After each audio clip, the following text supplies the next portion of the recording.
From the conference center in Salt Lake Энэ бол City, Юта мужийн Солт Лейк Сити дэх чуулганы төвөөс дамжуулж буй Есүс Христийн хожмын гэгэнтүүдийн сүмийн жил тутмын 194 дэх ерөнхий чуулганы нэм гарагийн үдээс хойш хуралдаан юм. Сүмийн удирдагчдаас сонгогдсон хүмүүс үг хэлнэ. Хуралдааны дуулалыг ариун сүмийн талбайн Табернаклийн найралдуучид дуулна. Энэхүү шууд нэвтрүүлгийг Bonneville Distribution олон нийтийн үйлчилгээнд зориулан нэвтрүүлж байна. Үүнийг бичгээр авсан зөвшөөрлгүйгээр дахин нэвтрүүлэх, бичих, хуулбарлах болон бусад хэлбэрээр ашиглахыг хориглоно. 12 төлөөлөгчийн чуулган ахлагч Quentin L. Cook энэ хуралдааныг хөтлөн явуулна.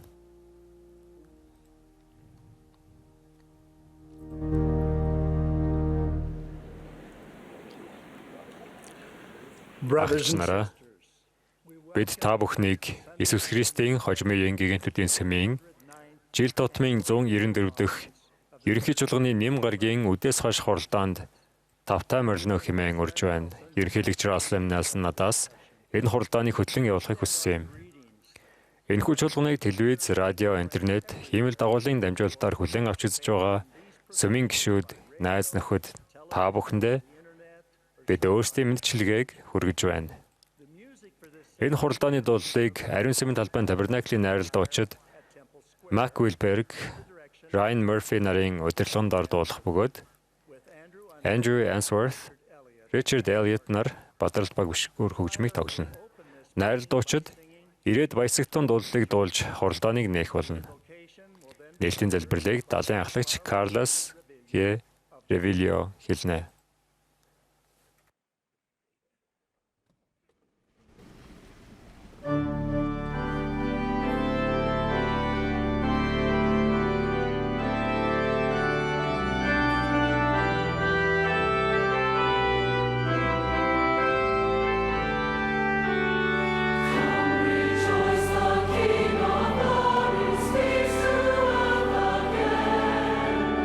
Thy song was ring out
Our dear Heavenly Father, Бидний хайр Тэнгэрлэг эцэг минь.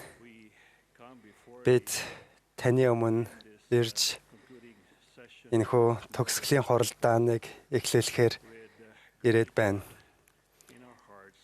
Бид зүрх сэтгэлдээ талархлаар дүүрч байна. Мөн бид таны хайртай Иесус Христэд талархаж байна. Мөн бид түүний цагаатгагч золиосод талархаж байна. Тэгснээрээ бид үгээр дамжуулан таны дэргэд очих боломжтой юм. Бид сайн мэдээний сэргээлтэд мөн талархаж байна.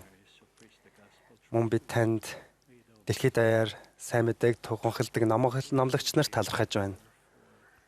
Эцэг минь бид башиглагч, төлөөлөгч болон ялангуяа бидний башиглагч ерөнхийлөгч Рассел Нельсон бидний дунд байгаад талархаж байна. Мөн түүнийг хүч чадалтай байхаар ажиллаарай. Мөн босод төлөөлөгч нарыг бас ажиллаарай. Мөн энэ нэм гарагийн сүнс бидэнтэй хамт байхаар ажиллаж биднийг зүрх сэтгэлээ нээж эдгээр зүйлсийг ойлгохоор ажиллаарай. Мөн та биднийг танд итгэх итгэлээ хөгжүүлж амьдралдаа илүү баяр баясгалантай танд ирэхээр ажиллаарай. Энэ бидний танд өгөх даруухан залбирал билээ. Иесус Христийн нэрээр амен.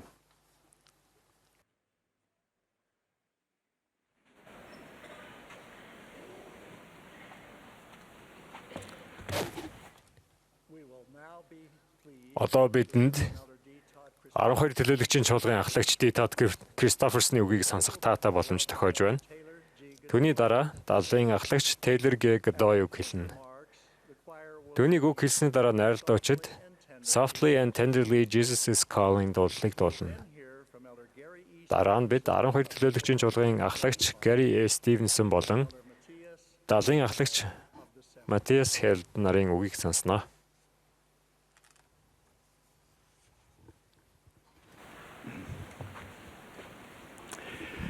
in 1832, Joseph Smith 1832 онд Ясес Смит Сидней рэгдийн 2 Бурхны хүүхдүүдийн мөнхийн хувь заяаны тухай гайхалтай үзэгдэл хүлээн авсан юм. Уг ишлэлтэд Тэнгэрийн 3 хаант улсын тухай өгүүлдэг. Ерөнхийлөгч Далнхэ Огс өнгөрсөн 10 дугаар сард эдгээр сүр жавхлангийн хаант улсуудын талаар үг хэлж хурганы алдар суу хийгээд ялгуулсан баяраар дамжин цөөн хөдөөс босод бүх хүнийг эцэст нь сонголтоороо харуулсан хүслийнхэн дагуу тэдгээр хаант улсад гэтлэх юм гэдгийг онцолжээ. Бурхны гэтлэлийн төлөвлөгөөнд түүний бүх хүүхдэд дэлхий дээр хаана хизээ амьдарч байснаас нь үл хамааран боломж олгох явдал багтдаг. 3 хаант улсын хамгийн бага нь болох Телесжил алдарсан бүх ойлголтоос давж гарсан байх боловч эцэг маань биднийг эдгээр хаант улсын хамгийн дээд хамгийн агуу сүр жавхланд Селестил хаант улсыг сонгож хүүгийнх нь ач хивээлээр дамжуулан тийш очих зохистой байгаасаа хэмээн найддаг. Тэнд бид Христийн хамтран залгамжлагчд болж мөнх амьдралаар жаргалтай амьдрах боломжтой. Ерөнхийлөгч Рассел Нельсон биднийг Селестил ухаанаар бодож Селестил хаант улсыг мөнхийн зорилгоо болгон дараа нь энэ дэлхий дээр байхдаа хийх сонголт бүртэн таныг дараагийн амьдралд хаана аваачихыг нухстай бодорой гэж уриалсан. Тэнгэрийн хаант улсад байх хүмүүс бол Есүсийн тухай гэрчлэлийг хүлээн авсан шинэ гэрээний зууч Есүсээр дамжин төгс болгогдсон шодрох хүмүүс юм. 2 дахь буюу Телесжил хаант улсын оршин суугчдыг мөн чанар нь сайн хүмүүний башир агаар харлаган болсон дэлхийн шудраг сайн хүмүүс гэж төрөлсөн байдаг. Тэд Иесусийн тухай гэрчлэлд нэг хүчтэй биш гэдг нь тэднийг хязгаарлаж буй гол шинж чанар нь юм. Эсвэргээрээ үүний доор байрлах Телесжил хаант улсын хүмүүс сайн мэдээг болон Иесусийн тухай гэрчлэлийг ч хүлээн авдаггүй хүмүүс юм. Хаант улс бүрийн оршин суугчдын бусдаас ялгарх онцлог нь чин сэтгэлээсээ үнэнч байсан. Нэг хүчтэй биш. Шууд өгөөсгсөн зэргээр Есүсийн талаарх гэрчлэлтэй хэрхэн холбогдож байгааг анхаараарай. Хүн бүрийн үзүүлэх хариуллаас түүний мөнхийн ирээдүй шалтгаалдаг. Есүс Христийн талаарх гэрчлэл гэж юу вэ?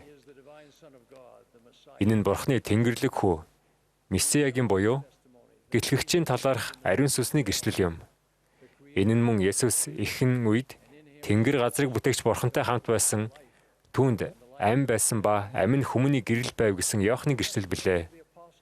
Энэ нь бас нас барж оршуулгадаад 3 дахь өдрөө амилж Тэнгэр рүү одсон хэмээх төлөөлөгч бошиглагчдын гэрчлэл. Мөн энэ нь түүгээр аврал ирэх үүнээс өөр нэр гэж үгүй гэх мэтлэг юм. Эцэст нь энэ бол бошиглагч Йосеф Смитийн хуваалцсан тэр амьд бүлгөө. Тэрээр эцгийн төрсөн ганц болоо. Ийхүү түүгээр мөн түүгээр дамжин мөн түүнээс дэлхийд бүтээгдсэн мөн бүтээгддэг ажгоо. Мөн тэдгээрийн орсон суугчд нь Бурхны төрсөн хүүгүүд хийгээд огтон бүлгөө хэмээх хамгийн сүүлчийн гэрчлэл юм. Энэ гэрчлэлээс гадна гэрчлэлийнхээ төлөө бид юу хийх вэ гэдэг асуулт гарч ирж байна. Сэлэчил хаант улсын өв залгамжлагчид баптизм хүртэж ариун сүсийг хүлээн авч итгэлээрээ ялан дийлэх замаар Есүсийн талаарх гэрчлэлийг бүрэн утгаар нь хүлээн авдаг. Есүс Христийн сайн мэдээний зарчим үнэнүүд нь тэдний нэн төрөнд тавьдаг зүйлс болон сонголтуудыг удирддаг. Есүсийн талаарх гэрчлэл нь тэдний хэн болохоос бас хэн болж байгаагаас илэрдэг. Тэд Христийн дүүрэл чанарын хэмжээнд хүрэхийг голчлон анхаардаг. Тэресчил хаант улсад байх хүмүүсийн зарим нь Есүсийн талаарх гэрчлэлийг хүлээн авсан боловч үүнийхөө төлөө юу хийдэггүй вэ гэдгээрээ ялгардаг. Аврагчийн талаарх гэрчлэлд нэг хүчтэй биш байх гэдэг нь ялангуяа морны номд гардаг Аманы хүмүүстэй адилаар Бурханд хандсан мөн түнчлэн хүмүүст хандсан өөрсдийн хичээл зүтгэлээр онцгойлогдсон биш. Харин эсэргээрээ үл тоомсорлсон хайн хандлагатай буюу бүлээн байхыг хэлнэ. Телесчил хаант улсын оршин суугчид бол Есүсийн талаарх гэрчлэлийг түүний сайн мэдээ, гэрээ, бошиглагчдын хамт өгөөсгдөг хүмүүс юм.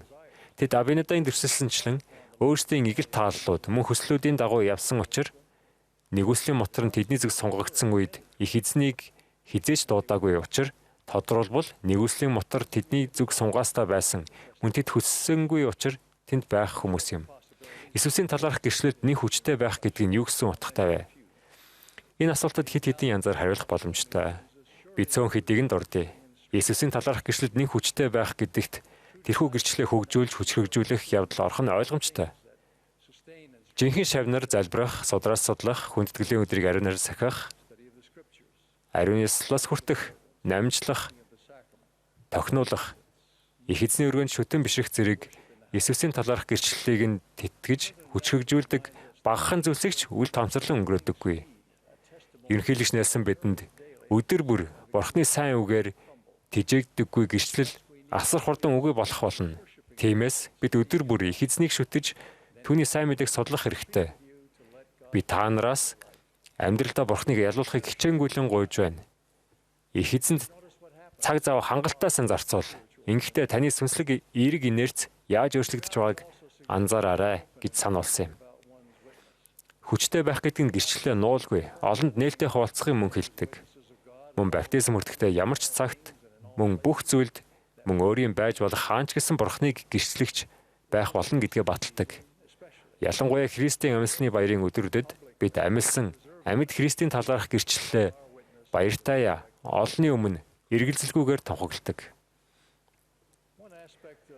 Есүсийн талаарх гэрчлэлдээ нэн хүчтэй байхын нэг хэсэг бол түүний элч нарыг чих тавин сонсох явдал юм. Бурхан биднийг илүү сайн зам руу гэрээний замд албатан оруулдаггүй. Харин сонголтын маань үр дагаврыг бүрэн дүрэн ойлгуулахыг бошиглагчдаа зааварладаг. Харин энэ нь зөвхөн түүний сүмийн гишүүдэд хамаатай биш юм аа. Тэрээр бошиглагч төлөөлөгчдөөрөө дамжуулан дэлхийн бүх хүнд хандан тэднийг чөлөөлж хэрэггүй зовлон зүдгүүрээс ангижруулж үрдийн баяр баясгалан авчрах үннийг анхааран сонсохыг гуйдаг. Есүсийн талаарх гэрчлэлтэй нэн хүчтэй байна гэдэг нь бусдыг ялангуяа өөрсдийн гэр бүлийнхнийг нэн хүчтэй байхад үг үлгэр жишээгээр үлгэрлэн гэсэн үг юм. Ахлагч Нийл Максвелл нэг удаа шав байх харилцаагаа гүнзгийрүүлэхийн оронд өнгөцгөн ханддаг. Санаа сэтгэлээ бүрэн зориулахын оронд хайн оролцдог. Идэвхтэд тооцогддог сүмийн гишүүдэд хандан үг хэлсэн юм. Ахлагч Максвелл хүн бүр сонгох хэрэгтэй гэдгийг цохон тэмдэглээд харамсалтай нь зарим нь залхуу хориг байдлыг сонгохдоо зөвхөн өөрийнхөө төлөө ийн сонгодоггүй. Дараагийн хойч үеийнхээ өмнөөс ийн сонгож байдаг. Эцэг эх нь багахан эргэлзэхэд л хүүхдүүдэд нь том өөрчлөлт гарч байж мэднэ. Гэр бүлийн арай өмнөх үеийнх нь үнэнч байдлаа харуулж байхад одоо үеийнхний зарим нь эргэлзэж байдаг. Тулж төшж байсан өвөг дээдсийнх нь итгэл үгүй болоход хойч үеийн зарим нь сүмийг орхихоор сонгож магадгүй байдаг нь үнэхээр харамсмаар хэмээн сэтгэл завнаж байгаагаа илэрхийлжээ. Олон жилийн өмнө ахлагч Джон Х. Гроберг 1900-аад оны эхээр Хавай дахь жижиг салбарт амьдардаг байсан нэгэн залуу гэр бүлийн түүхийг ярьж өгчүүлээ.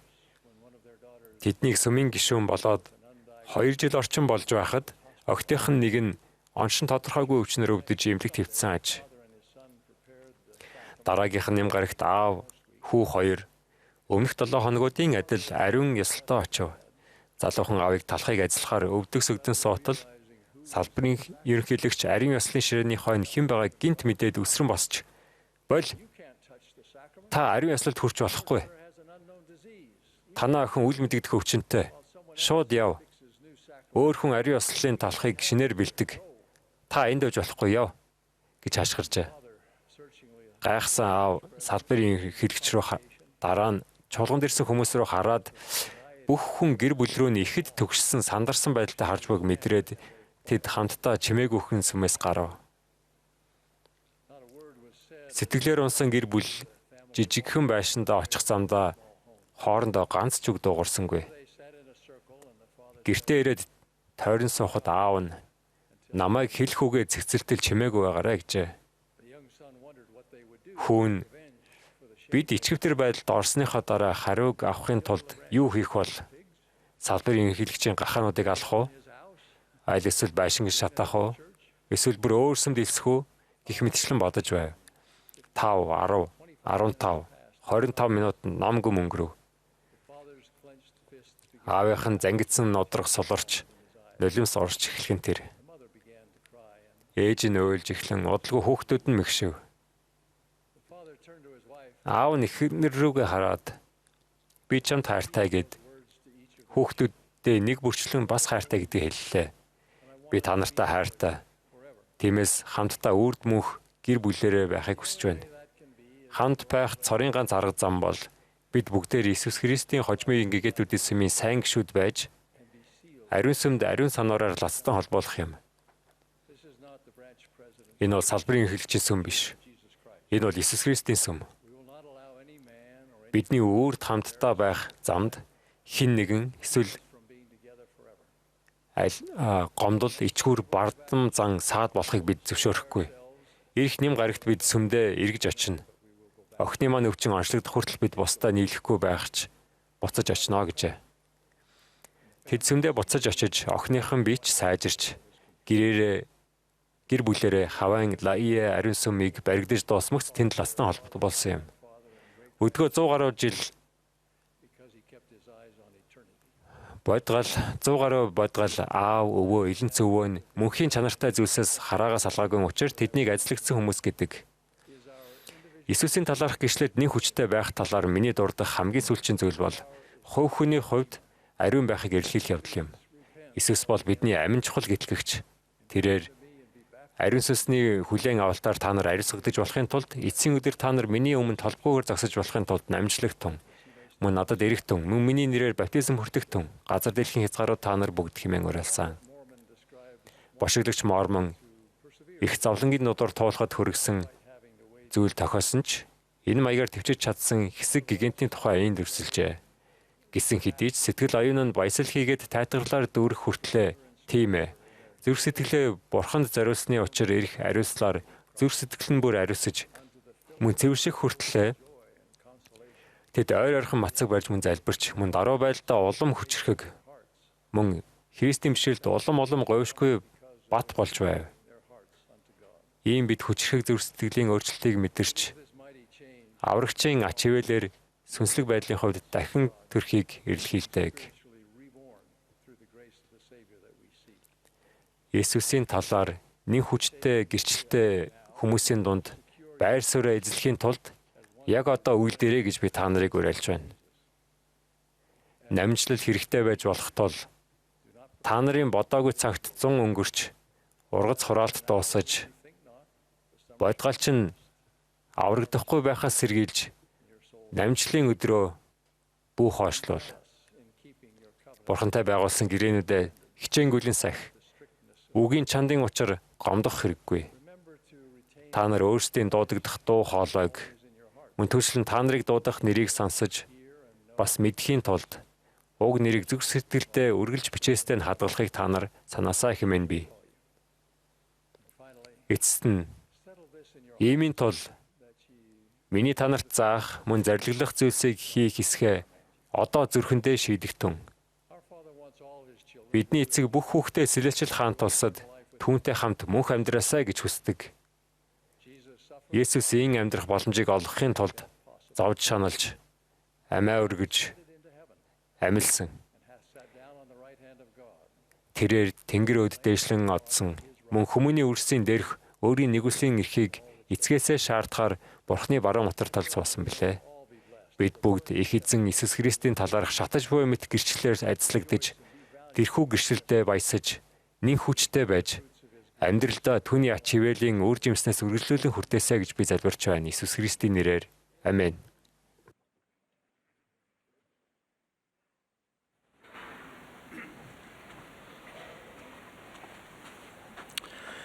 Өнөөдөр би Бурхан бидний залбирлыг сонсож тэдгээрт ховчлон хариулдаг хэмээх зүрх сэтгэлийнхээ бүрэн дүүрэн итгэл үнэмшлийн тухай гэрчлэлээр үгээ эхлүүлэхийг хүсэж байна. Тодорхойгүй байдал, шаналл, урам хугарал, сэтгэлийн шарах бүхий цаг үеийг туулж буй энэ дэлхийд бид өөрсдийн чадамж, сонголтод төдийгүй дэлхийн мэдлэг, хамгаалалтад илүү их найдах хандлагатай байдаг. Уг хандлага нь биднийг энэхүү мөнх бүх бус амьдралын саад бэрхшээлүүдийн эсрэг сүрэн зогсож чадах жинхэнэ тусламжийн их үүсвэр дэмжлэхийг олж харахгүй өнгөрөхөд хүргэдэг. Нэг удаа би өвдөд эмнэлэг твтэж байхдаа унтаж чадахгүй байсан үеэ сандаг. Гэрлийн унтраан өрөө харанхуй болоход би таазан дээр тусламж дууд унахаас сэрэмжил гэж гэрэл ойлгогчтой үсгээр бичсэн тэмдгийг олж харав. Маргааш нь би өрөөнийхөө хид хідэн хэсэгт тэрхүү санамжийг дахин давтан бичсэн байгааг олж хараад гайхаж билээ. Тэр санамж яагаад тийм чухал байсан юм бол намайг совилогчаас тэр тухай асуухад совилогч энэ таныг илүү их өвдөж шаналгаж болзошгүй гэмтлээ сэргийлэх зорилготой гэж хэлсэн юм. Энэ амьдрал угаасаа зовлонт туршлагыг авчирдаг бөгөөд зарим нь бидний бие махбодоос болдог бол зарим нь бидний сул дорой байдал зовлонт зүдгүүртэй холбоотой байдаг. Харин үлдсэн хэсэг нь бусд хүн болон бид өөрсдөө сонгох эрх чөлөөгөө хэрхэн ашиглахаас хамаарч байна. Аврагчийн өөрийнх нь гуй тэгвэл та нарт өгөгдөн, хай тэгвэл та нар олно, тогш буюу дууд тэгвэл та нарт нээгдэн хэмээн тунхаглан хэлснээс илүү хүчрхэг амлалт байдаг болов уу? Залбирал бол тусламж дуудан унахаас сэрэмжлэхэд бидэнд туслаг тэнгэрлэг эцэгтэй харилцах хэрэгсэл юм. Гэсэн хэдий ч бидэнд хариултаа тэр даруй хүлээн аваагүй эсвэл хариулт нь бидний хүсэн хүлээсэн шиг биш байсны улмаас дуудлага маань хүрээгүй байх вэ гэж бодоход хүргэх нөхцөл байдал гардаг. Энэ сэтгэл тавгүйтэйч гуниглаж урам хугарахад хүргэдэг. Гэвч нифа их эзэнд итгэх итгэлээ илэрхийлэн усанд онгоц барихыг яахан тэрээр надад зааварлаж болохгүй байх билээ гэснийг санаарай. Харин би та нараас асууя. Унахгүй байхыг яахан их эзэн та нарт зааварлаж болохгүй байх билээ? Бурхны хариултад бид итгэнэ гэдэг нь түүний зам бидний замаас өөр бөгөөд бүх зүйл өөрсдийн цаг үед тохиохоор ирэх ёстой гэдгийг хүлээн зөвшөөрнө гэсэн үг юм. Бид өөрсдийгөө хайраар дүүрэн нэгүүлсэнгүй Тэнгэрлэг эцгийн хүүхдүүд гэдгийг эргэлзээгүй мэддэг байх нь дуудах ирэмцэлэл байх учиртай. Энэ дуудлага нь бидний үйл бодголд маань золтой байхын тулд үргэлж залбирах, мөн шандрахгүй байх хандлагаар итгэлийн залбирлаар тохиож байх ёстой. Тэнгэрлэг эцэгт бидний залбирал бүрдээ өөрийнх нь хүү Есүс Христийн нэрийг дуудан залбирвал ямархуу санагдахыг төсөөлөд үзтээ. Биднийг ийм үлдэхэд агуу хүч, өрөвч сэтгэл мэдрэгддэг гэдэгт би итгэдэг. Унахгүй тулд бурхныг дуудсан олон хүний жишээ судруудад дүүрэн би. Хилмаама түүний айрам зовлон зүдгүүртэй тулгарсан үедээ залбиралт сэтгэл оюунаа уудлан бурхныг дуудсан. Тэд зорилгоо хүсэлдэх хүртлээр баталгаа амар амгалан итгэл найдвар зориг шийдэмгүй байдлыг мэдэрч байсан. Улаан тэнгис довтлон ирж буй Египтчүүд хоёрын хооронд гацсан зогсох үедээ Мосе түнчлэн өөрийн хүү Исаакийг өргөл болгон золиослох тушаалыг дуулууртаад авах үедээ Авраам хэрхэн бурхныг дуудаж тусламж гуйж байсныг төсөөлөд үзээрэй. Та нарын хүн нэг бүр тусламж дуудах нь унахгүй байхын хариулт юм гэдгийг мэдэрч байсан төдийгүй ийм мэдрэх болно гэдэгт би итгэлтэй байна. 30 жилийн өмнө эхнэр бид хоёр иргэний болон ариун сүмийн гэрлэлтэд бэлтгэж байх үеэрээ иргэний гэрлэлт маань ажил хаялтаа улмаас суслагдсан тухайн дуудлагыг усаар хүлээн авсан юм. Бидний төлөвлөсөн байсан ёслолоос 3 өдрийн өмнө тэр дуудлага ирсэн. Иргэний гэрлэлтийг баталдаг бусад газар руу залгасан ч сул цаг олдохгүй байсан тул төлөвснийхөө дагуу гэрлэж чадах хэсэгтээ эргэлзэн бид твдэж эхлэв. Би сүд бүсгийнхээ хамтар бүх сэтгэл оюунаа бурханд уудлан залбирч тусламж дуудсан юм. Эцэст нь нэг хүн бидэнд хотын захын нэг хотгонд байдаг газрыг зааж өгсөн ба хотхны дарганд бид хоёрын таньдаг хүн байж таарлаа. Бид хоёр огтгож эргэлзэлгүй түүнтэй очиж уулзаад биднийг гэрлүүлэх боломжтой эсэхийг асуусан. Түүнийг зөвшөөрөхөд бид их баярлсан. Нарийн бичгийн ажилт нь бидэнд тэр хотод гэрчилгээ авах хэрэгтэй бас маргааш өдрийнх нь үдээс өмнө бүх баримт бичгээ авчраарай гэж чуулчлан хэлв. Маргааш нь бид жижиг хотгон руу нүүж цагдаагийн хилцс дээр нь очиж шаардлагатай баримт бичгүүдийг авах хүсэлтэд гаргалаа. Цагдаагийн ажилтныг бидэнд баримт бичиг гаргаж өгөхгүй гэж хэлэхэд бид хоёр үнэхээр зорчигдсон. Учир нь олон залуугаас гэр бүлээсээ зугтан тэр хотгонд нууцаар гэрлэж байсан аж мэдээж бид тэдний нэг байгаагүй. Дахиад л бид айдас гунигт давтлаа. Би унахгүй тул Тэнгэрлэг эцгээс хэрхэн туслан гуйж байснаас сандаг. Би оюунда ариун сүмийн зөвшөөрлийн бичиг гэсэн үгсийг дахин давтан хэлэх хоолойг маш тодорхой сонсож билээ. Тэр даруй намайг ариун сүмийн зөвшөөрлийн бичгээ гаргаж ирээд нөгөөх цагдаагийн ажилтнанд өгөхөд сүд бүсгүй минь бас гайхсан. Тэгтэл өнөөх цагдаагийн ажилтан яагаад та хоёр надад Иесус Христийн хожимын гэгээтнүүдийн сүмийн гишүүн гэдгээ хэлээгүй юм бэ? Би танаа сүмийг сайн мэднэ гэж хэлхийг бид хоёр сонсоод ихэд гайхсан. Тэрээр шаардлагатай баримт бичгүүдийг тэр даруй бэлдэж эхэллээ. Тэгснээр юу ч хэлэхгүй цагдаагийн хилцээс гараад явхад нь бид хоёр бүр мэл гайхсан. 50 минут өнгөрөхөд тэр буцаж ирээгүй л байв. Цаг аль хэдийн өглөөний 11:50-д болчихсон байсан. Бид үд гэхэд бичиг баримтуудыг хүргэж өгөх ёстой байлаа. Гэнэт тэр хөөхөн гүлэг дагуулan орж ирээд бидэнд тэр гүлгийг хурмын бэлэг гэж хэлээд баримт бичгүүдийн хамт өгөв. Бид баримт бичгээ аваад өгүүлгөө дагуулan хотхны даргын ажлын байрал өгүүлээ. Тэгтэл нэг байгууллагын машин биднийг чиглэн ирж явахыг бид харлаа. Би тэр машиныг угтан зогсов. Мөнөөх машиныг зогсоход бид хотхны даргын нарийн бичгийн ажлыг дотор нь байхыг харсан ба тэр биднийг хараад уучлаарай бид үд гэхэд гэж хэлсэндээ би өөр ажилдаа явж байна гэлээ. Би дотроо өөрийгөө даруусган Тэнгэрлэг эцэггээ бүх зүрс сэтгэлээрээ дуудаж унахгүй тулд дахин нэг удаа тусламж гуйлаа. Гинэт гайхамшиг тохиохон тэр нарийн бичгийн ажилт нь та хоёрын нохоо үнэхээр хөөрхөн юм аа. Би хүүдээ яг ийм нохоог хаанаас авч өгч болох вэ гэж асуув. Би тэр даруй энэ гүлгийг танд авсан юм аа гэж хэллээ. Нарийн бичгийн ажилтан бид хоёр руу гайхаж харснаа. За манай офис руу явж баталгаагчийн хийцгээе гэж хэлв. 2 хоногийн дараа Карол бид хоёр төлөвснийхөө дагуу иргэний гэрэлтээ батлуулж дараа нь Перугийн Лима ариун сүмд лацтан холбоосон юм. Мэдээж бид тусламж дуудах гэдэг нь итгэл үйлдэлийн зарчим гэдгийг сануул зохино. Энэ өөрийн хязгааргүй мэрэгэн ухаанаар бидний залбирлуудад хариулдаг Тэнгэрлэг эцэг бидэнд бие гэдэгт итгэх гүйсэн зүйлтэйгээ нийцүүлэн үйлдэх хэрэгтэй гэдгийг ухаан ойлгох явдал юм. Залбирах буюу тусламж дуудах нь биднийг итгэж найдаж буй илрэл байж болох ч залбирлсныхаа дараа үйлдэх нь итгэл маань бодит бөгөөд тэрхүү итгэл зовлон, шаналл, айдас, урам хугарал зэрэг шалгууруудыг туулж байгаагийн илрэл болдог. Би та бүхэнд дараах зүйлсийг бодож үзхийг зөвлөж байна. Үүнд тусламж хэрэгтэй үед хамгийн түрүүнд их эзнийг бод. 2 тусламж дууд. Унахаас сэрэмжил бурхан тандан чин сэтгэлээсээ залбир. 3 залбирсныхаа дараа гуйсан ажлаа хүлээн авахын тулд чадах бүхнээ хий. 4 4-т Бурхны цаг хугацаанд түүний арга замаар хариултаа хүлээн авахын тулд өөрийгөө даруусга. 5-т бүү зогс хариултаа хүлээж байх үедээ гэрээний замаар урагш үргэлжлүүлэн яв. Магадгүй яг одоо нөхцөл байдлынхаа улмаас унахын ирмэг дээр динжигнэн бурхан минь та хаана байна вэ? Таны гар хичнээн удаан хүлцэн дэвчих юм бэ хэмээн Йосеф Смитийн тусламж гүйсэнтэй адилаар тусламж дуудахыг хүсэж бүх хүмүүс байгаа. Иймэрхүү нөхцөл байдалд ч таны залбирлыг үргэлж сонсож байдаг тул ерөнхийлөгч Нельсоны заасанчлан сүнслэг инерцээр залбир. Дараах дуулалыг санаарай. Гэрээсээ гарахынхаа өмнө та гүйж залбир уу? Аюулаас таныг хамгаалахыг аврагч Христийн ариун нэрээр энэ өглөө гуйв уу? Сэтгэлийн залбирлыг засан шөнийг өдөр болгоно амьдрал харанхуйлах үед та залбирхаа бүү март. Залбирж байхдаа бид ачааг маань хөнгөлөхөөр төрсөн ганц хүүгээ илгээсэн Тэнгэрлэг эцгийнхээ тэврэлтийг мэдэрч чадна. Хэрэв бид Бурханаас тусламж гуйх аваас унахгүй гэдгийг би гэрчилж байна. Есүс Христийн нэрээр аминь.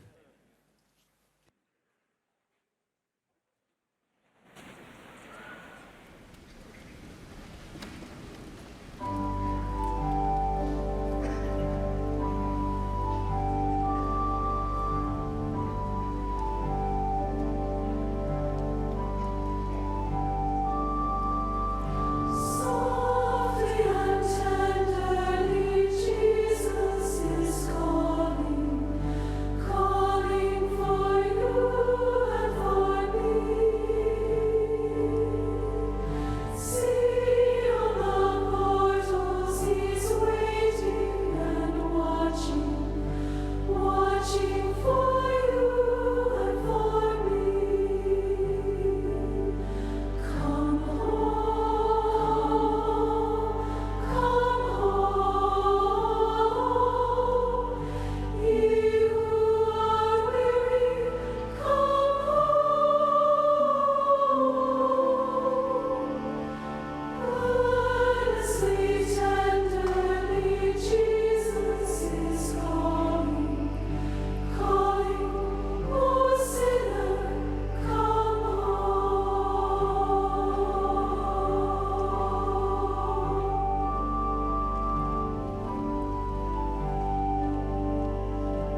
As Lisa and I travel on assignment throughout Лиза бид хоёрт дэлхийд даяар томилтоор явахдаа том жижиг янз бүрийн цуглаанууд дээр та бүхэнтэй уулзах завшаан тохиодог.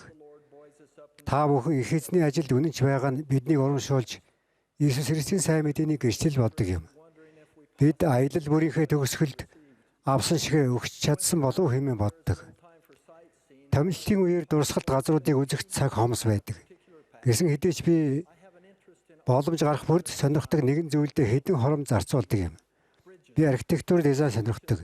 Тэр тусмаа гүүрийг их сонирхдаг. Дүүжин гүүрүүд намайг үнэхээр гайхшруулдаг. Би Токиогийн Солонгон гүүр, Хонконгийн Цима гүүр, Лондоны цамхагт гүүр зэрэг олон гүүрийг хараад эдгээр дадармаатай байгууламжийг барьсан инженерчлийн суу ухааныг гайхан биширдэг. Гүүрнүүд биднийг өөр аргаар очих боломжгүй газруудад хүргэдэг. Үргэлжлүүлэхээс өмнө би энэ захиасыг Балтиморт гүүрэн дээр болсон аимшигт осолд зориулж бэлтгэснийг дурдъя. Бид амиа алдсан хүмүүсийн төлөө гашуудаж өртөгчдийн гэр бүлүүдэд эмгэнээр илэрхийлж байна. Саяхан би чуулганы томилтоор Калифорни явахдаа дэлхийн инженерчлийн гайхамшиг болох Golden Gate гүүрээр дамжин өнгөрсөн юм. Энэ сүрлэг байгууламж нь гоёмсог хэлбэр, үйл ажиллагааны зорилго, чадварлаг инженерчлийг хослуулсан байдаг. Энэ гүүр нь номын төшүүр мэт хоёр цамхагтай асар том толгууруудаар бэхлэгдсэн сонгодог дүүжин гүүр юм. Далай дээр сүндэрлэх нүсэр хийгээд сүрлэг ихэр даацын цамхаг нь энэ гүүрний хамгийн ихэнд баригдсан хэсгүүд билээ. Хоёр цамхаг хамтдаа сунаасан гол дүүжин татлагууд болон дээд замыг даган байрлах босоо дүүжлүүр татлагуудын жинг үүрдэг. Гайхалтай тогтвортой байлгах чадамж буюу цамхагийн хүчин чадал нь уг гүүрний инженерчлийн иж шийдгэлтэй. Тус гүүрний барилгын ихэнх үеийн зургууд энэхүү инженерчлийн зарчмыг гэршилдэг юм. Бие биесээ харилцан хамааралтайгаар холбогдсон тэгшхэн бүхий цамхагууд гүүрний хэсэг бүрийн даацад дэмжлэг болдог. Гүүр баригдад дууссаны дараа уг хүчрхэг хоёр цамхаг бат бөх сөндөрлөж чулуун суурьнд бэхлэгдсэн тулгууруудын хамтаар хүчрхэг гоо үзэсгэлэнтэй харагддаг билээ. Өнөөдөр би та бүхнийг бат бөх суурин дээр баригдсан өндөр дөргөгдсөн ихэр цамхаг бүхий энэхүү сүрлэг гүүрийг сайн мэдээний өнцгөөс харахад урьж байна. Бидний одоогийн нэрлэгээр ариун 7 хоног буюу Иесус Христийн тохиолдлын сүүл үед нэгэн фарисей хуульч аврагчийг хариулах боломжгүй гэж бодон ийн асуужээ. Багшаа, хуулийн аль тушаал нь агуу вэ? Хуульч түүнийг сорж үнэн хариултыг хайж буй мэт дүр эсгэн асуусныхаа хариуд чин сэтгэлийн ариун нандин бурханлаг хариултыг хүлээн авсан юм. Есүс түүнд чи эзэн бурхнаа бүх зүрх, бүх сэтгэл, бүх оюун ухаанаараа хайрл.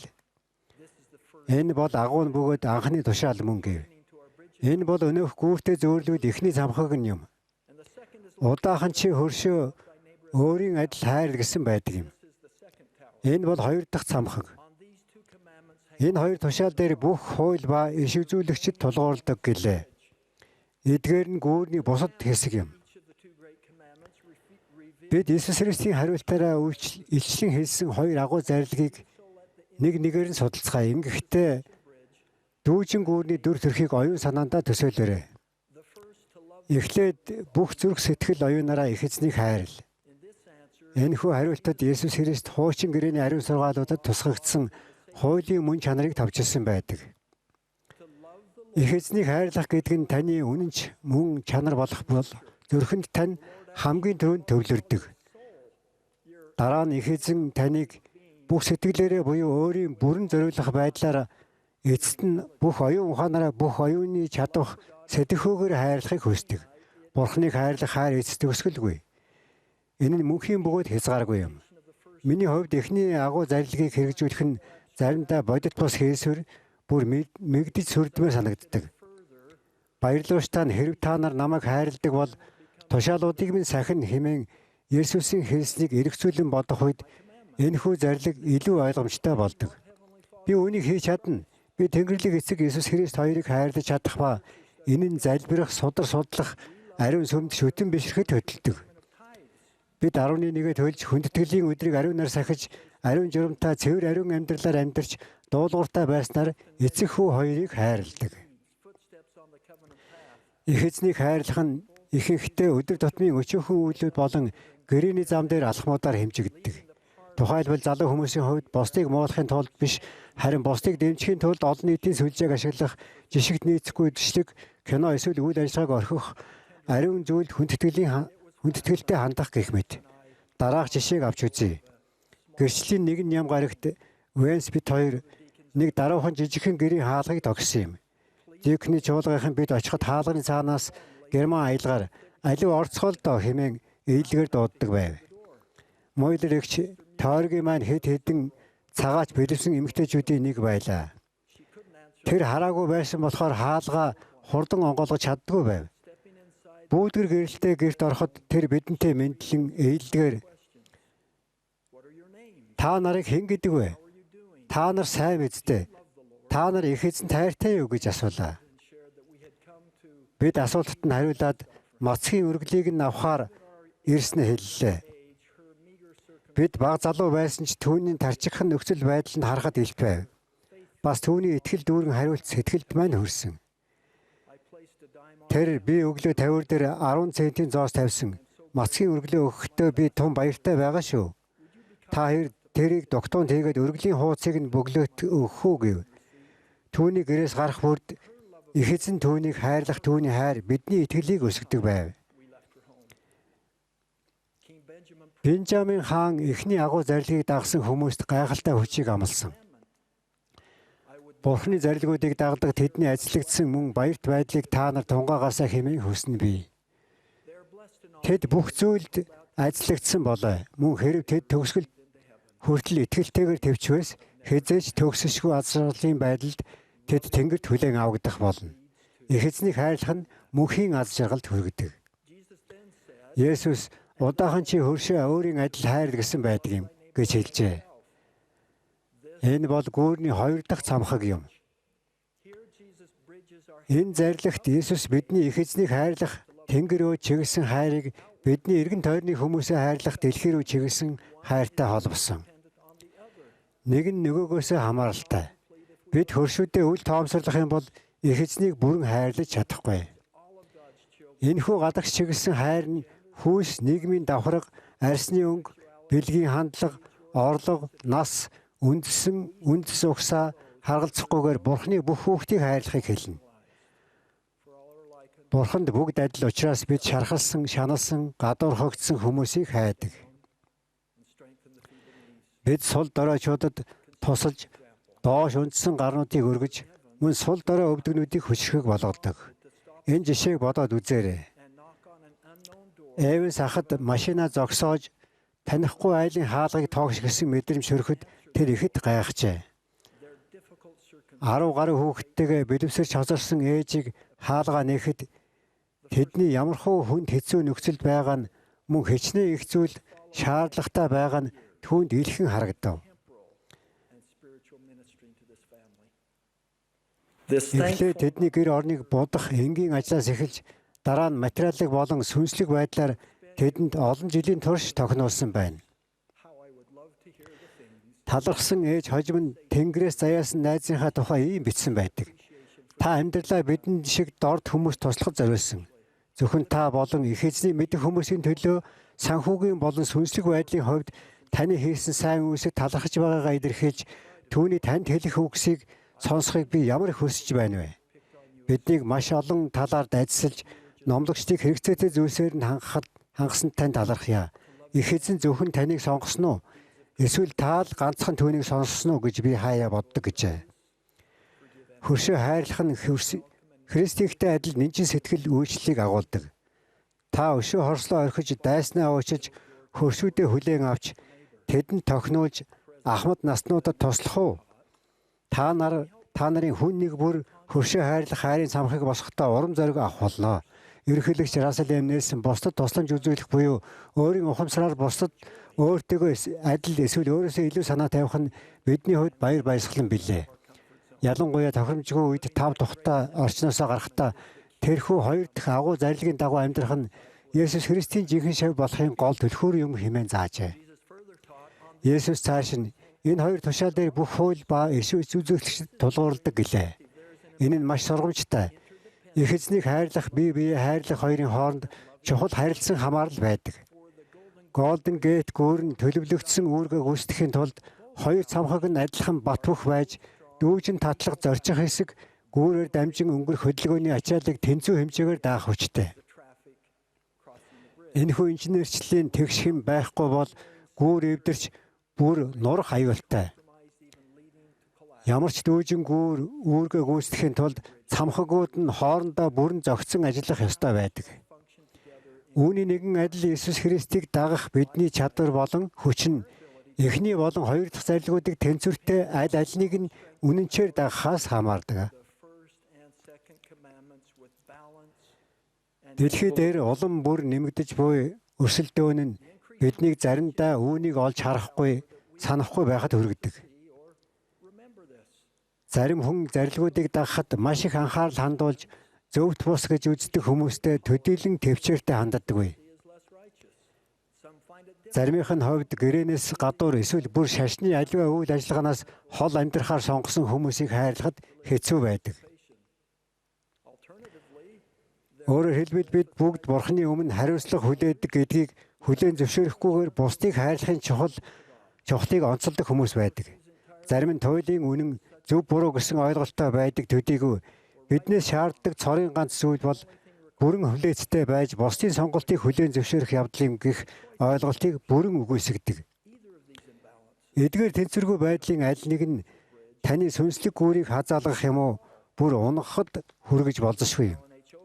Ерөнхийлөгч Далан H. Oaks үүнийг дүрслэн хэлэхдээ Есүс Христийн самаар хүний тухай хуваалцсан сургаалт зөвлөл нь бүх хүн бидний хөрш гэдгийг заадаг тул энэ нь бүх хүнийг хайрл хэмээн бидэнд зарилглаж байгаа хэрэг. Гэхдээ энэхүү хоёр дахь агуу зарилгыг сахих ориглон хүслээ нэгдэх буюу Бурхнаа бүх зүрх, бүх сэтгэл, бүх оюун ухаанаараа хайрл гэсэн зарилгыг мартах шалтгаан болгож болохгүй гэжээ.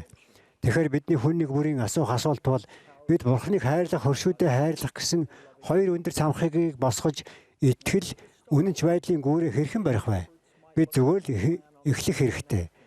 Бидний эхлэх орлого нь амны цаасан альчуурын ар тал бичсэн төлөвлөгөө шиг ч юм уу бидний барих гэж найдаж буй гүүрний эхний шатны зураг төсөл шиг харагдаж магадгүй. Энэ нь их эзний сайн мэдээг илүү сайн ойлгох эсвэл бусдыг баг шүүхэ тангаргалах хэд хэдэн бодит зорилгоос бүрдэж болно.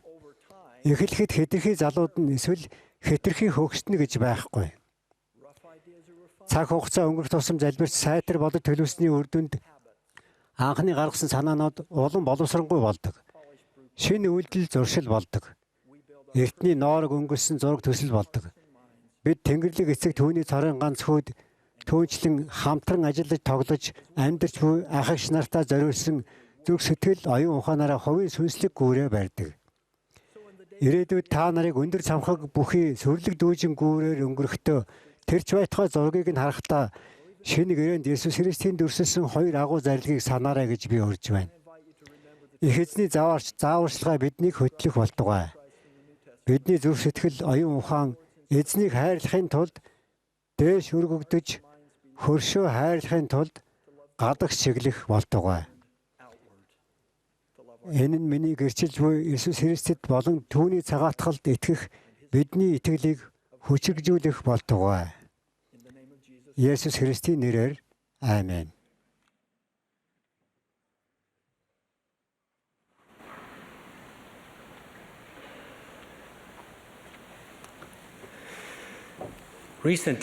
Саяхан эхнэр бид хоёр урд нь очиж байгаагүй оддоо машин барьж яваад санаандгүй буруу иргснээс болж урдны зам руу орж олон километр буцаж ирэх боломжгүй болсон юм.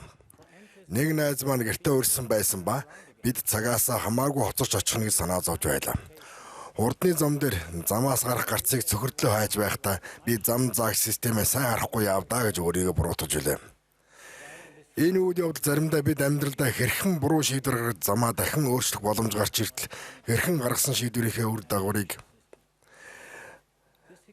даруухнаар төвчээртэй үүрэн амьдрах хэрэг гардаг талаар бодоход хүргэсэн. Амьдрал тэр чигээрээ сонголт юм. Тэнгэр дэх эцэг маань бидэнд зөв буруу сонголтуудаасаа сурах боломж олгохын тулд сонгох эрх гэх Тэнгэрлэг бэлгийг өгсөн. Бид номжилснаар буруу сонголтуудаа засаж залруулдаг. Энэ үед сүнслэг өсөлт хөгжилд явагддаг. Тэнгэрлэг эцгийн бид бүгдэд зориулсан төлөвлөгөө бол мөнх амьдрал өөд сурч өсөж хөгжин дэвших явдал мөн. Towards eternal life. Олон жилийн өмнө эхнэр бит хоёр номтлагчдоос хичээл авч сүмд нэгдсэн цагаас хойш Мормоны ном дахь Лихай өөрийн хүү Яаковт заасан гүнзгий сургаалд намайг гайхшруулсаар ирсэн. Лихай их эзэн бурхан хүнд өөрөө үйлдэх боломжийг өгчээ. Мөн учир юун хэмээвээс бүх зүйлд сөрөг тал байх нь зайлшгүй хэмээн хүүдээ заасан. Сонгох эрхээ ашиглахын тулд бидэнд авч үзэх сөрөг сонголтууд байх хэрэгтэй. Ийм сонголт хийх явцад бид хангалттай зааварлагдсан мөн Христийн сүнс сайныг муугаас ялгаж мэдхийн тулд бидний хүн нэгвүрд өгөгдсөн гэдгийг Мормоны ном бидэнд сануулдаг. From evil. Амьдралд бид байнга олон чухал сонголттой тулгардаг. Жишээлбэл Бурхны зарилгуудыг дагах хэсгээ сонгодог. Итгэлтэй байж гайхамшиг тохиохыг ялган таних, аль эсвэл итгэхийг сонгохоосоо өмнө эргэлзэн ямар нэг зүйл болохыг хүлээхийг сонгодог. Бурханд итгэл найдвараа нэмэгдүүлэх, аль эсвэл маргааш нь өөр саад бэрхшээл тулгархыг айж хэмээн хүлээх хүү гэдгээ сонгодог. Урдны замдад би буруу гарцаар иргсэн шиг өөрсдийн гаргасан муу шийдвэрийн үр дагавраас болж хэцүү байдалд орохдоо бид өөрсдийгөө л буруутахаас өөр замгүй тул энэ нь тэр тусмаа хүнд тусдаг. Тийм байлаач бид үргэлж намжлалын бурханлаг үйл явцаар дамжуулан тайтгарл хүлээн авч бурууг дахин зөв голдролд оруулж чадна. Харин ингэснээр бид амьдралыг өөрчлөх сургамж авдаг. Заримдаа бид өөрсдийн хяналтаас гарсан сорилт эсэргүүцэлтэй тулгардаг. Жишээлбэл эрүүл саруул ба өвчтөй байх цаг мөч, энх тайван ба дайн дажинтай цаг үе, өдөр шөнийн цаг, зун ба өвөлгөөд улирлууд, ажил хөдөлмөр эхэлж дараа нь амарч тэнхрэх гэх мэт. Эдгээр нь зүгээр л тохиолдог учраас бид ийм нөхцөл байдлыг ихэвчлэн өөртөө сонгож чадахгүй ч үүнд хэрхэн хариулахаа харин сонгож чадна. Бид өөдрөг эсвэл гутран хандлагаар хүлээж авч болно. Бид тэрхүү туршлагаас суралцахыг эрэлхийлж их эзний тусламж дэмжлэгийг гуйж болно. Аль эсвэл энэ сорилтод туслах хөнгүү гэсээр ганцаараа даван туулах ёстой гэж бодож болно. Бид шинэ бодит байдал тааруулна, залуураа өөрчилж болно. Эсвэл юу ч өөрчлөхгүй байх шийдвэрийг гаргаж болох юм аа. Шинийн харанхуйд бид гэрлээ асааж чадна. Өвлийн үетэнд бид дулаан хувц өмсдөг. Өвчин зовлонтой үедээ бид эмнэлгийн болон сүнслэг тусламж эрэлхийлж болно. Эдгээр нөхцөл байдалд хэрхэн хариу үйлдэл үзүүлэхээ бид сонгодог. Зогцох, сурах, эрэлхийлэх, сонгох зэрэг нь бүгд үйлдэх үйл үг. Бид үйлдэгчд бөгөөд үйлдүүлэгчд биш гэдгийг санаарай. Иесус биднийг өөрт нь хандхад туслахын тулд өөрийн хүмүүсийн шанал мөн өвчнүүдийг өөр дээр аавна гэж амласныг бүү март. Хөөсөл ирэхэд биднийг дийлэх хүчгүй байхын тулд бид суураа Иесус Христийн хадан дээр тавихыг сонгож болно. Тэр ирэх хэнийг боловч түүнийг хүлээн авах болно. Мөн надад ирэх тэд ажиллагдсан болоо хэмээн амласан.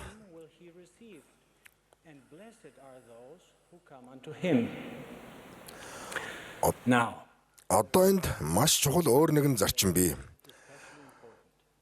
Бошиглогт Лихай учир юун хэмээвээс бүх зүйл сөрөг тал байх нь зайлшгүй хэмээн заасан. Энэ нь сөрөг талууд нэг нэгнээ дагалддаг гэсэн үг. Тэд бүр нэг нэгийнхээ дутууг нөхөж болно. Бид харуусал гунгийг мэдрэхгүй л бол баяр баясгалан гэж юу болохыг таньж мэдж чадахгүй. Заримдаа өлсөх нь идэх хоолтой байхдаа үнэн сэтгэлээсээ талархахад тусалдаг. Бид худал хуурмыг хаа нэгтээ хараагүй бол үнэн гэж юу болохыг таньж мэдж чадахгүй. Эдгээр сөрөг тал нь яг л зоосны хоёр талтай адил. Хоёр тал хоёул үргэлж хамт байдаг. Чарльз Диккенс энэ бол хамгийн сайхан цаг үе. Бас нөгөө талаараа хамгийн хэцүү цаг үе байсан гэж хэлснээр энэ ойлголтын талаарх жишээг өгсөн. Би та нартай өөрсдийн амьдралын жишээг хуваалцъя.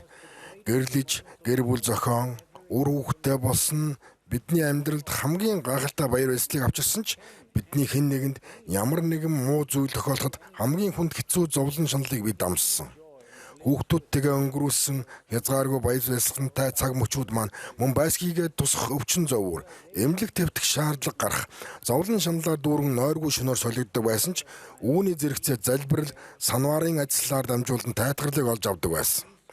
Эдгээр эсрэг тесрэг туршлага нь зовж шаналх үед бид хизээж ганцаараа биш гэдгийг бидэнд заахын зэрэгцээ их эзний тусламж, анхаарал халамжаар хэр их зүйлийг бид давж даван гарах боломжтойг заасан. Эдгээр нь бидний гайхалтайгаар өөрчилсөн ба зүйрлэхийн аргагүй үн цэнтэй юм. Үүний төлөө бид энд ирээгүй гэж юу? Судраас бид бас сонирхолтой жишээнүүдийг олж болно. Гихай хүү Яаковта аглаг буудэд туулсан зовлон зүдгүүр нь түүнд бурхан агуу гэдгийг мэдхэд тусалсан бөгөөд мөн тэр зовлонгуудыг чиний өсөлт хөгжлийн тул ариулан ажиллах болно гэдгийг заасан.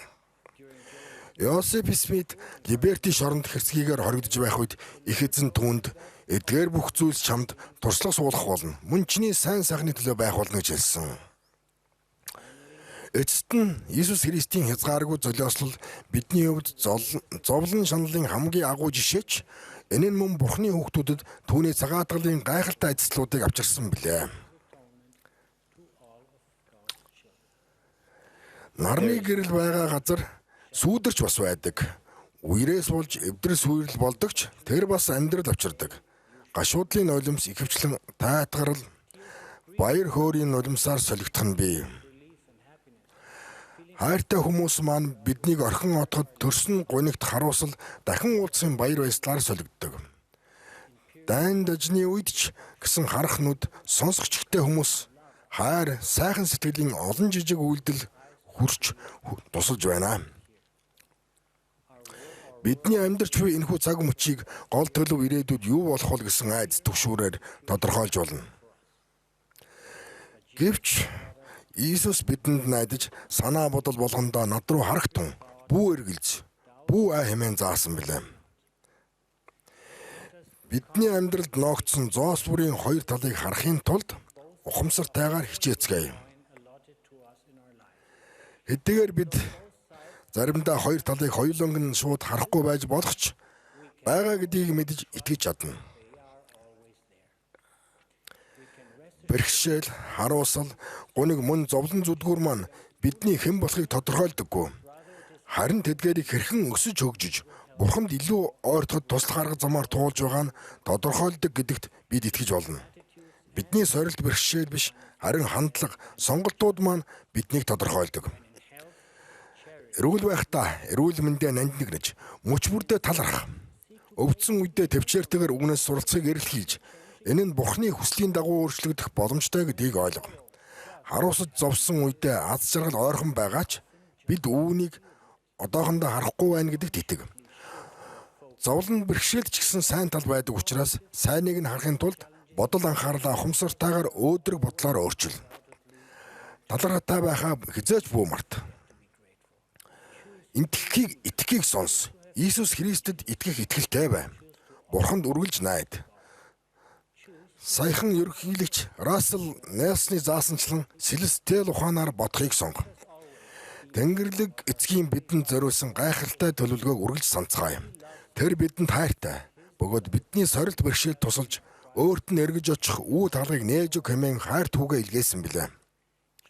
Иесус Христ амьд. Тэр бидэнтэй цаг мөч бүрд байж Өөрийг нь нэрээр нь дуудвал тэрээр хайр халамж, хүч чадал, авралыг өгөхөд бэлэн хүлээж байдаг. Би эдгээрийг Иесус Христийн нэрээр гэрчилж байна. Амин.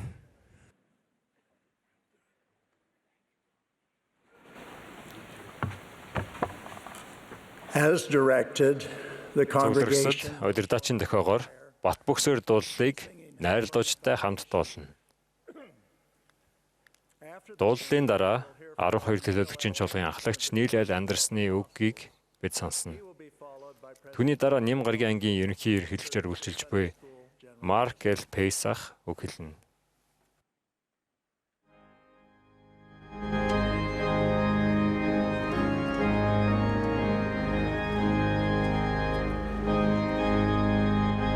This is the Sunday afternoon session of the 194th Annual General Conference. Энэ бол Иесус Христийн хожмын үеийн гэгтүүдээс өмнө жил тутмын 194 дахь ерөнхий чуулганы Ням гарагийн үдээс хойш хуралдаан юм.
Don't you love those beautiful words we just sang? Саяхан бидний дуулсан чамд би хүч өгөн тусалж зоригжуулна. Миний шудраг хүчит мутраас хөтлөөрэй гэх үгэнд та нар дуртай үздэй. Энэ зорилгоор насны гигантнүүд ариун сүмд ирцгэж байна. Киншасагаас ахуулаад Золикофын, Фукуока, Оклендын өсөг үеийнхэн өөрсдийн санаачлагаар ариун сүмийн баптизмын өрөөнд олноороо ирж байна. Өмнө нь хамгийн хайртай ёслолын ажилтнууд буурал үстэй байдаг байсан. Одоо тийм байхаа болсон. Үйлчлэлийн номлогчид эргэж ирсэн болон дуудагдсан номлогчид өнцөг болон бүрд байна. Биднийг дэлхийд даяар их эзний өргөөрөө улам ихээр татах мэдрэмж бий болжээ. Жил гарын өмнө номлогчдоос 70 жилийн турш хичээл авсан Америкийн зүүн эрэгт амьдардаг 95 настай гэр бүлийн хүндэт найз маань охиндоо би чамтай хамт ариун сүм явмаар байна гэхэд охин нь сайн байна ээжээ, та эхлээд баптизм хүртэх хэрэгтэй гэжээ. Тэгвэл би баптизм хүртмээр байна гэж тэр хариулв.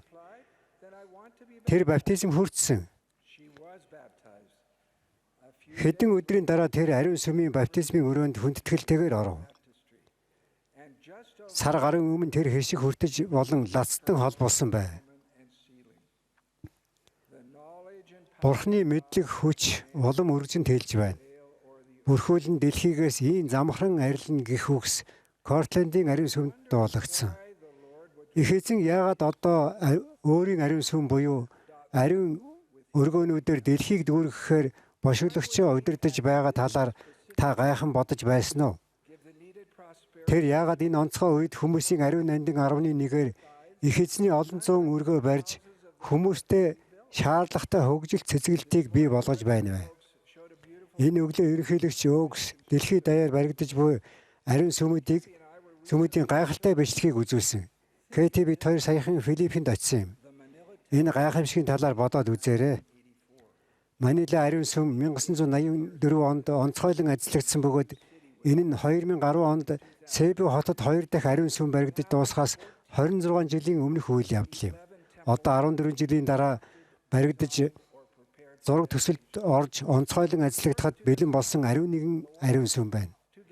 Хойноос нь урагшаа нэрлвэл Лавог, Тогуагара, Сантьяго, Урданета, Алабанг, Нага, Таклабан хот, Илоило, Бакалод, Кагаян, Де Оро, Давао Бурхны гайхамшигт ажлуудыг харах үнэхээр сэтгэл хөдлөмж шүү. Дэлхийд даяар их эзний өргөө бидэнд улам бүр ойрцоор байна. Яагаад одоо гэж? Яагаад бидний цаг үед гэж? Хожимын үед үндэснүүдийн дунд зовлон байх болно. Хүмүүс өөрсдийгөө хайрлагч болно. Бүх зүйл үемэнд байх болно. Бодлын эргэн тойрон байх болно. Хүмүүний зүрх сэтгэл мохох болно. Хэмээн их эзэн сэрэмжлүүлсэн. Эрэгтэй эмэгтэй хүмүүсийн зүрх сэтгэл дэлхийн уруу таталт дор булаан дуу хоолойд сатаарч сүнслэг тэжээлийг үл ойшоож шавийн шаардлагуудаас болж ядарч мохож байгааг бид илхэн харж байна. Магадгүй та хэзээ нэгэн цагт Иесус Христэд итгэх итгэлийнхээ талаар чин сэтгэлээсээ ярьж Мормны номын тухай гэрчлэлээ хуваалцаж Бурхны хаан туусыг байгуулахад ихэд тусалж байсан хайртай дотны хүн тань одоо сүмийн талаарх итгэл үнэмшлээсээ холдсон байгааг хараад гунж болох юм. Би зөвхөр гэж би та нарт зөвлөмөр байна. Бүү зөвхөр гэж би та нарт зөвлөмөр байна. Бурханд боломжгүй зүйл гэж үгүй. Дэлхий дээрх энэ бошиглогдсон үеийн итгэлгүй байдлын дунд ч гэрээд хүмүүс байх болно. Түүний эрэлтийг хүлээх хүсэлтэй хүмүүс байх болно. Ариун газруудад зогсох мөн тэндээсээ шилжин нүүлгэхдэггүй хүмүүс байх болно. Хэмээн их эзэн амласан. Тэрээр дайсны мэхлэлтийг эсэргүүцэх, итгэлээ сахилгажуулах, сэлэсчэл ухаанаар бодох, аврагч Иесус Христэд бүрэн дүүрэн итгэлээ тавих зөвхт хүмүүсийн тухай ярьсан. Их эзэн яагаад одоо өөрийн олон зуун ариун сүмийг бидэнд улам ойртуулж байна вэ? Дэлхийн үүмээс хамуун уруу таталт донд тэр гэрээ байгуулсан гигантнүүдэд хөшрөгжүүлж ажиллахыг амласан нь энэ нэг шалтгаан юм. Түүний амлалт нь биелж байгаа. Эдгээр ариун өргөө биднийг хэрхэн хөшрөгжүүлж тайтгуулж хамаагаалдаг вэ? Бид хариултыг нь бошиглагч Йосеф Смитийн Кортлендийн ариун сүмийг онцгойлон ажиллахтаа гуйсан гуйлтаас олж авдаг. Гигантнүүд энэ ариун сүмд Тэнгэрийн их зэрэгтэй бид хамт чангадуулъя хэмээн дуулсан юм. Аврагч өөрөө ирсэн. Мөн эртний бошиглагчид санварын нэмэлт төлхөөрүүдийг сэргээгдсэн сайн мэдээнд хүртээхээр иргэн ирсэн билээ. Кортлендийн ариун сүм дэх энэ ариун нандин үйл явдлаар их эзний ариун өргөнд гигантнүүд Бурхны хүчээр зэвсэглэж Есүс Христийн нэр тэдний дээр байж түүний тэнгэр элчүүд тэдний дээр захирч тэд их эзний төлөө өсөж хөгжиж мөн ариун сүнсний бүрэн байдлыг хүлээн авч болохын тулд буюу хэмээн бошиглагч залбирсан. Эдгээр хүчит гуйлт биднийг их эзний өргөнд итгэлтэй шүтэн бишрэх үед амьдрал маань биелэлээ олдог билээ. Бид үнэндээ түүний өргөнөөс тэнгэрлэг хүчийг хүртдэг. Есүс Христэд итгэх итгэл болон түүнийг хайрлах хайр маань баттай болж хүчрэгждэг. Бид өөрсдийн жинхэнэ мөн чанар ба амьдралын зорилгоодын талаар сүнслэг баталгаа хүлээн авдаг. Бид итгэлтэй байснаар уруу татах, анхаарал сарниулах зүйлсээс хамгаалагдаж ажиллагддаг. Аврагч бидний хүнд хэцүү сорилт бэрхшээл, уй гашуу сэтгэлийн зовлонгоос өргөх үед бид түүний хайрыг мэдэрдэг. Бид Бурхны хүчээр зэвсгэлдэг. Бид түүний ариун өргөнд түүний нэрийг өөрсдөө илүү бүрэн дүүрэн хүлээн авдаг. Бид баптизм хүртэхдээ түүнд итгэдэг мөн түүний зарилгуудыг дагахад бэлэн гэдгээ харуулдаг. Ариун сүмд бид гэрээнүүдээр дамжуулан түүнийг үрд мөнхөд дагахад батлан харуулдаг ба бишрэл хүндэтгэлтэйгээр шийдвэрээ гаргадаг. Энэ сүмийн өсөр үеийнхэн гайхамшигтай. Тэд хэцүү дэлхийд Христийн нэрийг өөрсдөө авдаг. Ютагийн Хебр хотод баригдахаар төлөвлөгдсөн ариун сүмийн талаар хэлэлцэх олон нийтийн хурал болсон юм. 300 өсөр үеийнхэн санал болгож буй ариун сүмийг дэмжиж байгаагаа илэрхийлэхээр ойролцох цэцэрлэг түрээлэнд дүүргэсэн байв. Нээлттэй ярилцахын үеэр засгийн газрын удирдагчдад хандан ярьсан нэг залуу эрэгтэй би энэ ариун сүмд гэрлэнэ гэж найдаж байгаа. Ариун сүм надад өөрийгөө цэвэр ариун байлгахад туслана гэж зоригтой тайлбарлав. Өөр нэг өсөр үеийн хүүхэд ариун сүм нь гэрэл итгэл найдварын бэлэгдэл юм гэж дүрслэн хэлсэн. Сүмийн дэлхийд аярах залуу эрэгтэй эмэгтэйчүүд Есүс Христийн нэрийг хүлээн авч байна. Кортлентийн ариун сүмд бошголагч Йосеф Тэнгэр элчүүд гигантуудын дээр захирч байхын төлөө залбирсан.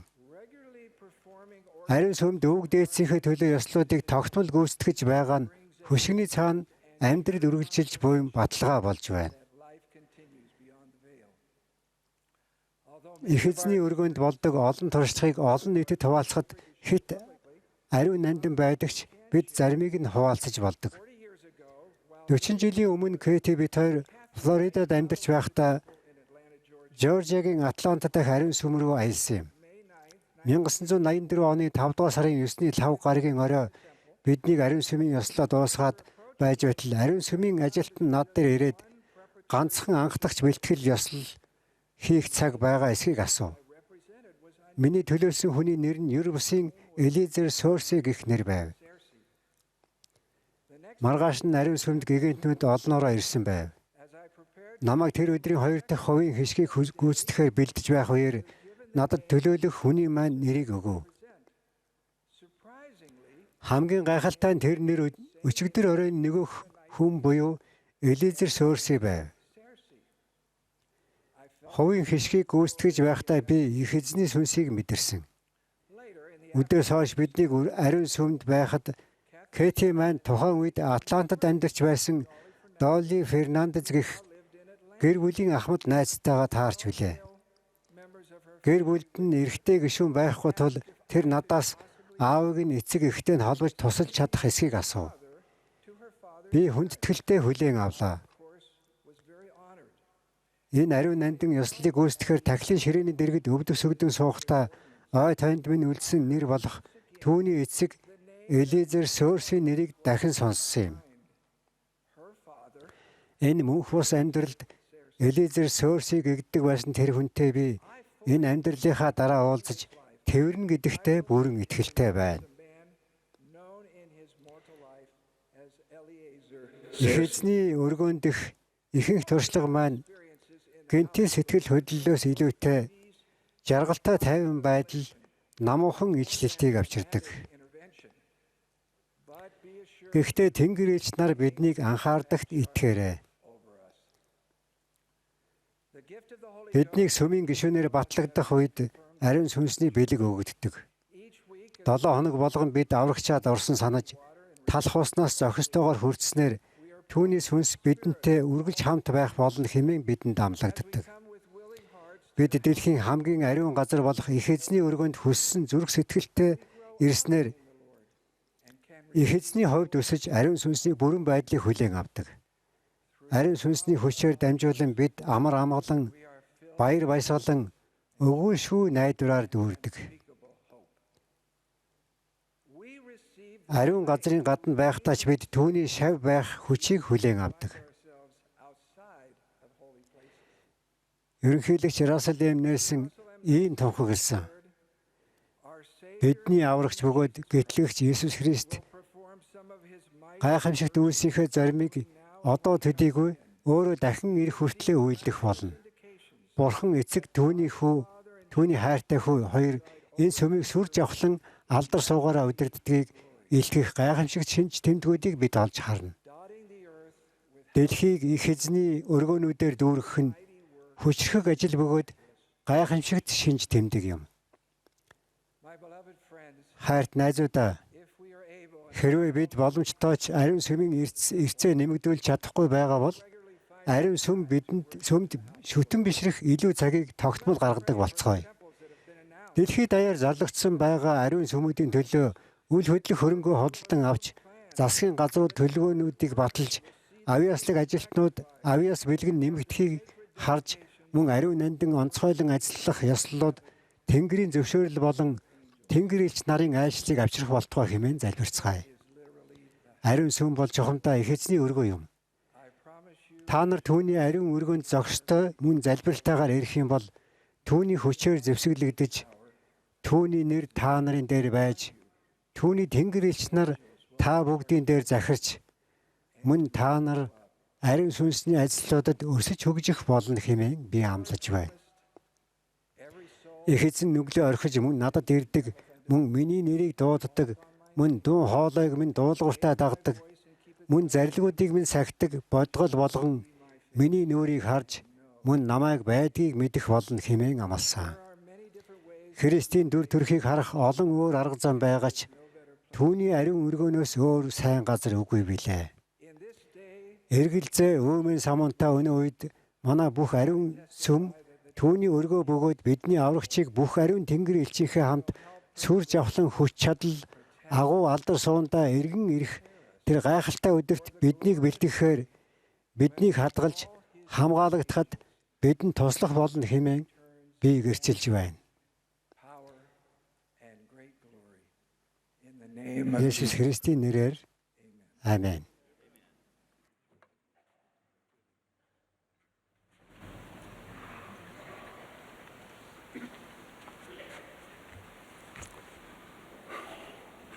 Dear brothers and sisters, Хайрт эгч нараа.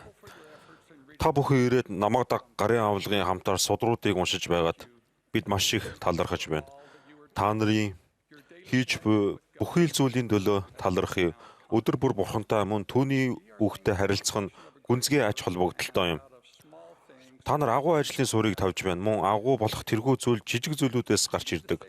Судруудаас аврагчийн сургаалыг унших нь бидэнд гэр орноо итгэлийн ариун шит дагшин газар сайн мэдээнээс суралцах төв болгон өөрчлөхөд тусалдаг. Энэ бидний гэр орнд сүнсийг үрдэг. Ариун сүнс бодголуудыг маань баяраар дүүргэж бидний Есүс Христийн насан туршийн шав болгож өөрчилдөг билээ.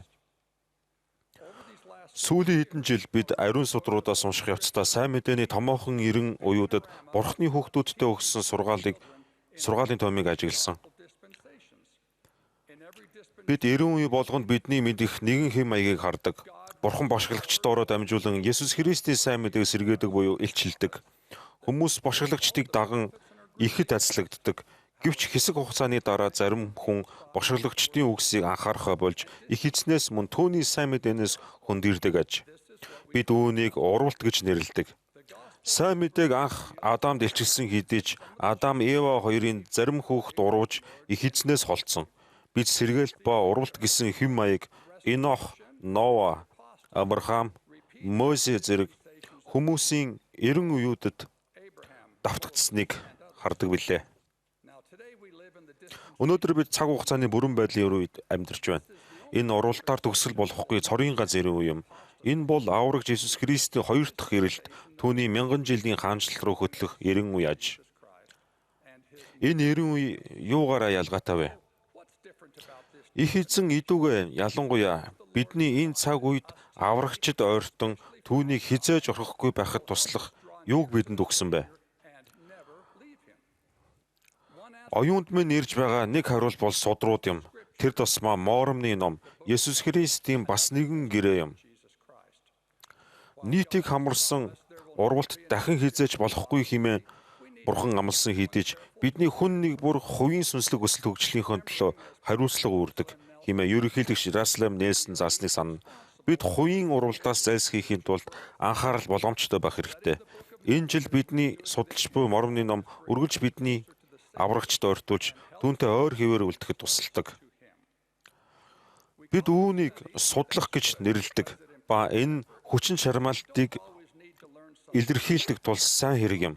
Гэвч бид үргэлж шинэ зүйл сурах албагүй. Заримдаа моромны номыг унших нь тухайн өдөр Бурхантай харилцсан гэдгээ мэдрэх гэрээсээ гараад дэлхийн ертөнцийн нүүр тулгаас өмнө сүнсээ тижээн сүнслэг байдлаар хүчрхэгчих эсвэл дэлхийн нэгэн хэцүү өдрийн дараа эдгэрэл олох явдал юм. Бидний судрах үед агуу багш болох ариун сүнс бидэнд Тэнгэрлэг эцэгтэй болон Есүс Христэд хүрэх хөрвөлтөө гүнзгийрүүлж тэдэнтэй илүү адил болоход тусалж чадна.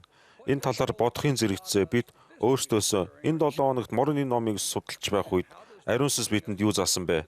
Энэ хэрхэн биднийг аврагчид илүү ойртуулж байна вэ хэмээн асууж болох юм. Эдгээр нь гэртээ судлахад тохиромжтой асуулт юм. Түүнчлэн сүмдэрч эдгээр асуултуудаар нэм гаригийн хичээлийг хэлбэл онцсан. Бид тухайн 7 хоногт гэртээ суралцах үйл явцаа сайжруулснаар нэм гаригт сүмдэр зах явцаа сайжруулдаг. Иймийн тул нэм гаригийн хичээл дээр номлодог тэр нь мөн хүлээн авдаг тэр нь бие биенээ ойлгодог мөн хоёулсан хэрч мөн хамтдаа баясдаг буюу. Энэ 7 хоногийн моромны номноос судлах дараах хэдэн шүлэг оюун бодолд минь сүнсийг мэдрүүлсэн юм. Нифа Яаковт эдгээр ялцуудыг хадгалан үлдээж мөн тэднийг үеэс үед гардуулан өгвөл зохихыг зааварсан. Мөн хэрүү ариун нандин гихцэн номлол эсвэл ишлэл эсвэл бошиглол байхаас Яаков эдгээр алцууд дээр өөрсдийн хүмүүсийн тусын тулд тухайлан бичигдэх ёстой байв. Яаков хожим бид судруудыг судалж байв. Мөн бид эдгээр олон нотлогоотой болсон учраас найдлага болж мөн итгэл маань гуйшгүй болно хэмээн гэрчилсэн билээ. Эдгээр шүлэг надад гуулын ялцнуудын талаар Нифа хэлж байсныг сануулсан. Бид цэдгүүдийг олж мөн тэдгээрийг судалж мөн тэдгээр нь үр хөвгтүүдтэй их эзнийг зарилгуудыг сахиулан өвлүүлэх үйс агуу эрхэм чухал болохыг олж мэдэв.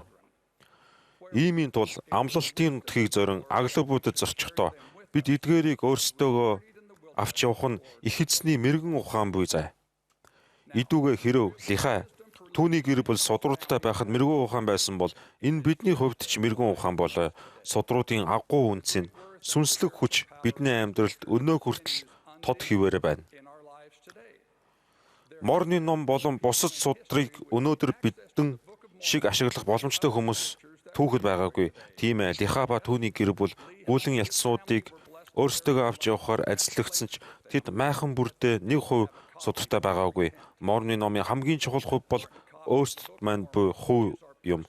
Энэ бол бидний уншдаг хувь гэсэн үг юм. Лиха амьдралын модны үзэгдлээрээ бидэнд Бурхны хайрыг хувьдаа мэдэрхийн чухлыг заасан. Тэрээр жимснээс хүрснийхээ дараа холгүйхэн газар өөрийн эхнэр Саря хөвгүүд болох Нифа, Сэм нарыг хардаг. Тэд хааш одвол зохихыг мэдэхгүй зогсож байсан болоо. Би тэднийг даллав. Мөн түншлэн би тэдэнд хандан өндөр дуугаар тэднийг надад ирж мөн бүх хил жимснээс дээгүүр хүсэл татам ирнэ жимснээс хүртэл зохино хэмээн хэлсэн бөлгөө. Мөн тэд надад ирж мөн жимснээс түншлэн хүрцэн аваа хэмээн Лиха хэлсэн. Би Лиха зоригтойгоор хүүхдээ хүмүүжүүлэх арга дуртай. Саря, Нифа, Сэм нар зөв шудраг сайн амьдардаг байсан. Гэсэн ч их эзэн тэдэнд илүү амттай зүйлийг бэлдсэн байлаа. Тэд үүнийг хаанаас олохоо мэдэхгүй байв. Харин Лиха үүнийг олжээ. Тиймээс тэр тэднийг амьдралын мод руу ирж өөрсдөө жимснээс хүртээсэ хэмээн өндөр дуугаар дуудсан. Түүний зааварчилгаа тодорхой байсан аж үүнд ямар ч үл ойлгогдох зүйл байсангүй. Би ч мөн үүнтэй төстэй зоригтойгоор хүүхдээ хүмүүжүүлэх аргаар хүмүүжсэн.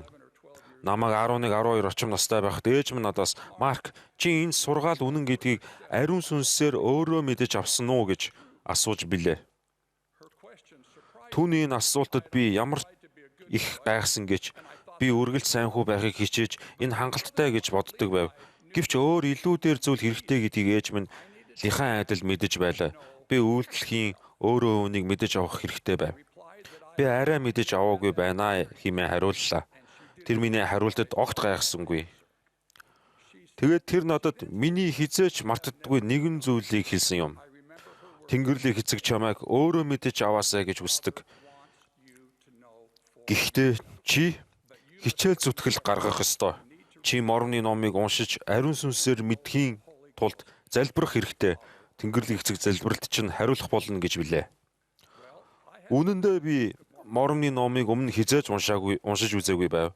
Би унших хангалттай том болоогүй гэж боддог байлаа. Харин ээж маань илүү сайн мэдэж байсан. Түүний асуулт надад өөрөө олж мэдэх хүслийг төрүүлсэн юм. Тэгээд би ах дүүтэйгээ хамт унтдаг байсан унтлахын өрөөндөө орой бүр орныхоо дээрх гэрлийг асан. Мормоны номноос нэг бүлгийг уншдаг болов. Тэгээд гэрлийн унтраа орноосоо бууж өвдөг сүгдэн залбирдаг байлаа. Би өмнөхөөсөө ч илүү чин сэтгэлээсээ хүсэж залбирв. Би Тэнгэрлэг эцгээс Мормоны номын үннийг мэдүүлж өгөөч хэмээн гуйсан. Тэр цагаас би Мормоны номыг уншиж эхлэн Тэнгэрлэг эцэг миний хичээл зүтгэлийг мэдэж байгааг мэдэрсэн. Бас би түүний хувьд чухал гэдгээ мэдэрсэн юм. Би уншиж залбирх үедээ 5 тухтай амар тайван мэдрэмж авдаг байлаа. Бүлэг бүлгээр нь унших тусам бодгол минь итгэлийн гэрэл улам тодрон ассаар байв. Явандаа би тэдгээр мэдрэмж нь ариун сүнснээс ирсэн үнний баталгаа гэдгийг ухаарсан юм. Би Мормоны ном үнэн гэдгийг, Есүс Христ бол дэлхийн аврагч гэдгийг өөрөө мэдэж авсан. How grateful I am. Хүүхэд байхдаа Мормоны номыг уншсан минь надад судар судлах хэв маягийг бий болгосон ба энэ намайг одоо хүртэл ажилласаар байна. Би одоо ч Мормоны номыг уншаад өвдөг сүгдэн залбирдаг. Ариун сүнс үүний үннийг ахин дахин баталсаар байдаг.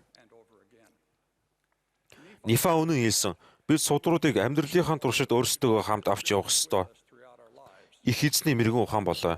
Мормоны ном бол энэ 90 үеийг өмнөх 90 үеүүдээс ялгаатай болгодог тулгуур чулуу юм. Бид Мормоны номыг уншиж амьд бушгалагчийг дагвал амьдрал маань хувийн уралт гэж үгүй байх болно. Бурхны үгээс зууран амьдралын модонд ирэх урилга нь дан ганц Лихайн гэр бүлдээ өгсөн урлаг биш. Бөгөөд Мормоны номыг уншиж үүний талаар залбирх нь дан ганц ээжийн минь надаас хүссэн зүйл биш юм. Энэ бол бидний бошиглагч, ерөнхийлөгч Рассел М. Нельсон бидний хүн нэг бүрд өгсөн урилга билээ. Тэрээр ийм хэлсэн: та нар өдөр бүр Мормоны номыг залбирч судалбал өдөр бүр илүү сайн шийдвэр гаргадаг болно гэдгийг би амлаж байна. Судалж байгаа зүйлийнхээ талаар эргцүүлэн бодох үед Тэнгэрийн цонх нээгдэж та нар асуултуудаа хариулт хувийнхаа амьдралд удирдамж хүлээн авах болно гэдгийг би амлаж байна. Энэ жил Мормоны номыг унших нь бидний хүн нэг бүрд баяр хөөр ажил авчирч биднийг аврагчид илүү ойртуулах болтгоо хэмээн би залбирч байна. Тэнгэрлэг эцэг амьд Есүс Христ бол бидний аврагч мөн гитлэгч. Мормоны ном түүний үгсийг агуулж түүний хайрыг дамжуулдаг. Ерөнхийлөгч Рассел М. Нельсон бол өнөө үеийн дэлхий дээрх их эзний амьд бошиглагч юм. Хүүхэд байхдаа Мормоны номыг уншаад анх хүлээн авсан тэрхүү ариун сүнсний гэрчлэлийнхээ ачаар би эдгээр зүйл үнэн гэдгийг мэднэ. In the name of Jesus Есүс Christ. Христийн нэрээр амин.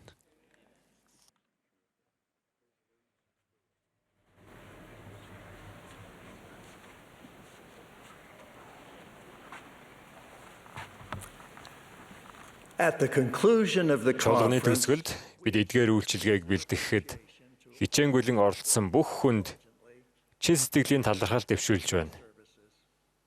Бидэнд хандан үг хэлсэн, уран зориг хайрлах дуу хөгжмийг сонсгосон бүх хүнд бид талархаж байна. Энэ хуралдааны төгсгөлд бидний хайрт бошиглагч, ерөнхийлөгч Рассел М. Нельсон үг хэлнэ. Ерөнхийлөгч Нельсоны үг хэлсний дараа найрал дуучид бүгд хөгжилтөн баясны дуулалыг дуулж энэ чуулганыг хаана. Хаалтын залбирлыг хүүхдийн хэсгийн ерөнхийлөгчийн зөвлөлийн 1-р зөвлөхөөр үйлчилж буй Эми Wright-ийг хэлэх бөгөөд дараа нь чуулган завсарлах болно.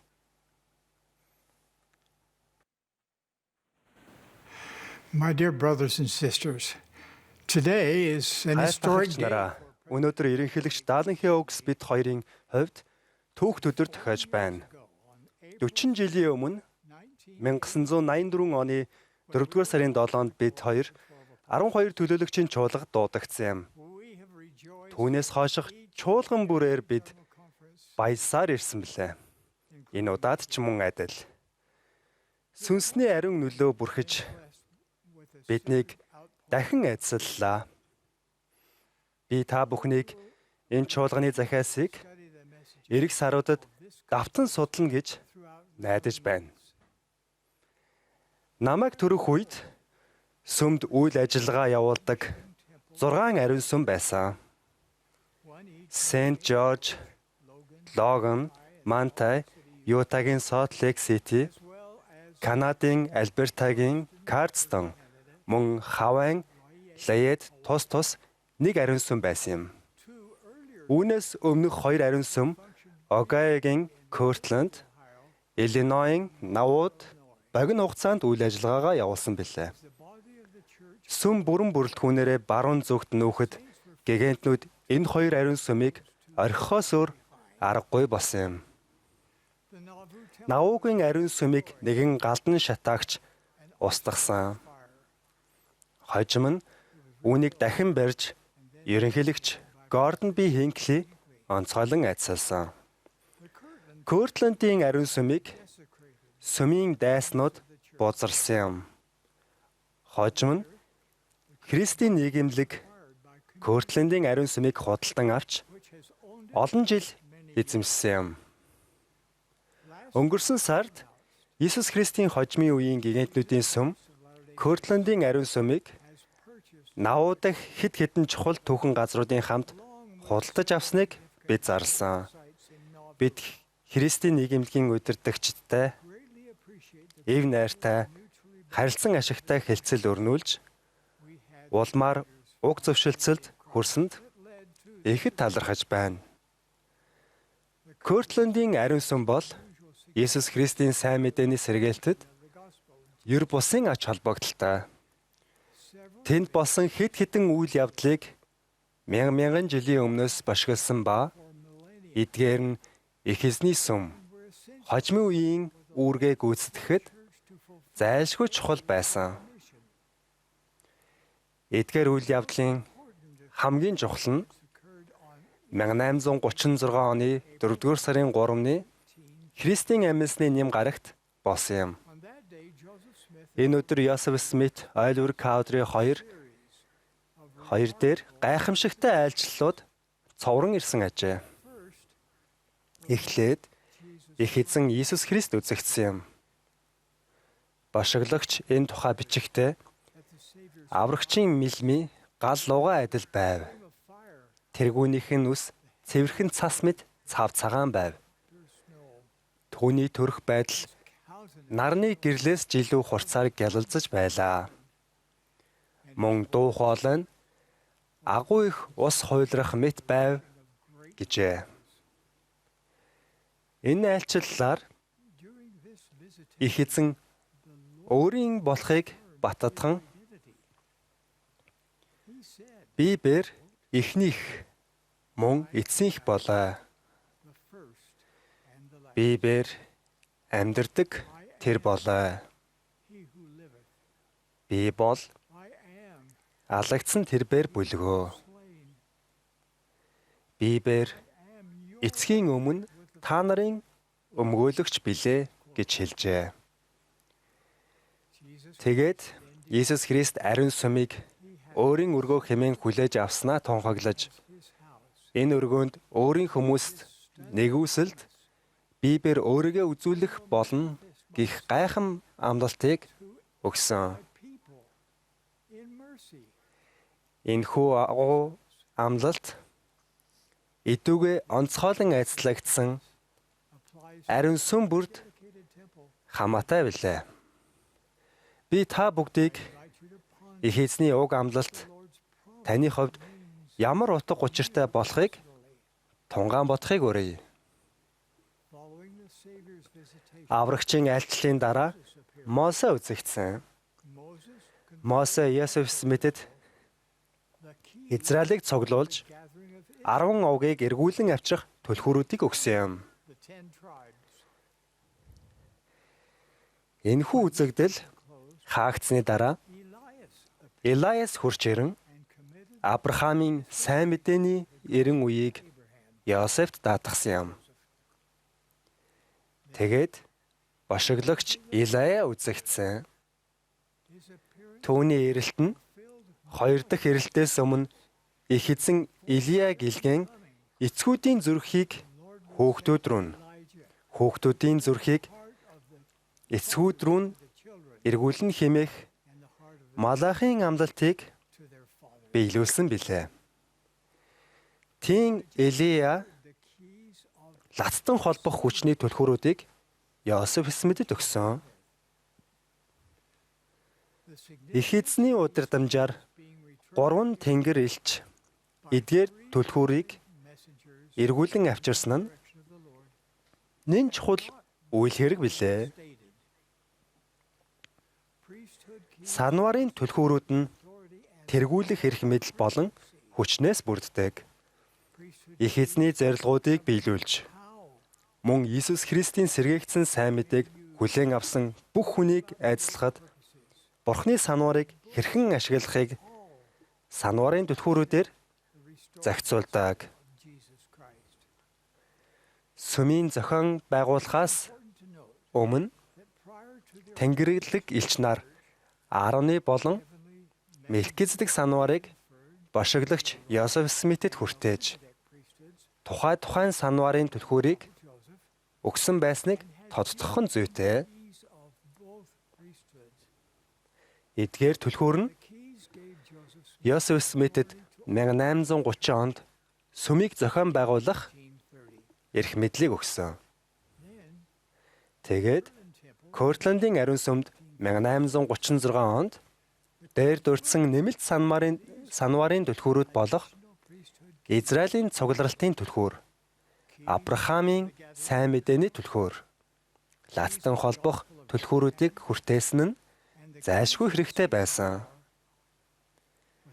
Эдгээр түлхүүр Йосеф Смитэд болон түүнээс хойших сүмийн бүх ерөнхийлөгчид хөшигний хоёр талд Израилийг цуглуулж, гэрээний хүүхдүүдийг Авраамийн айдслаар айдсалж, санварын ёслолууд ба гэрээг баталгаажуулж, гэр бүлүүдийг мөнхөд лацдах эрх мэдлийг өгсөн.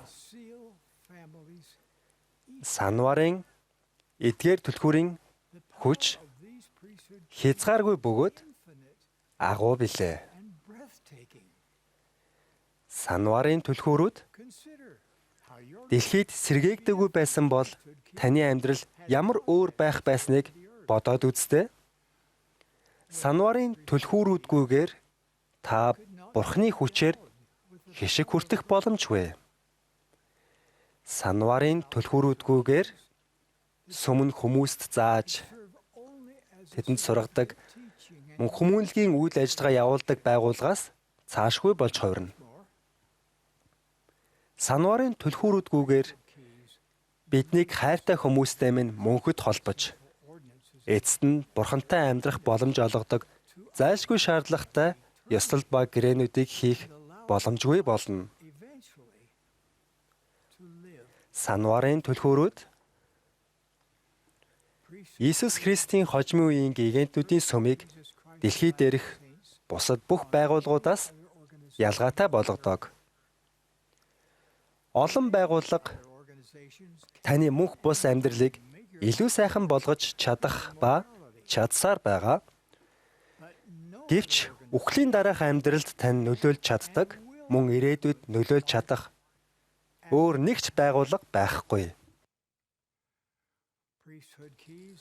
Санварын түлхүүрүүд Авраамд амласан бүх айдаслыг гэрээгээ сахидаг бүх эрэгтэй эмэгтэй хүмүүст хүргэх эрх мэдлийг бидэнд өгдөг.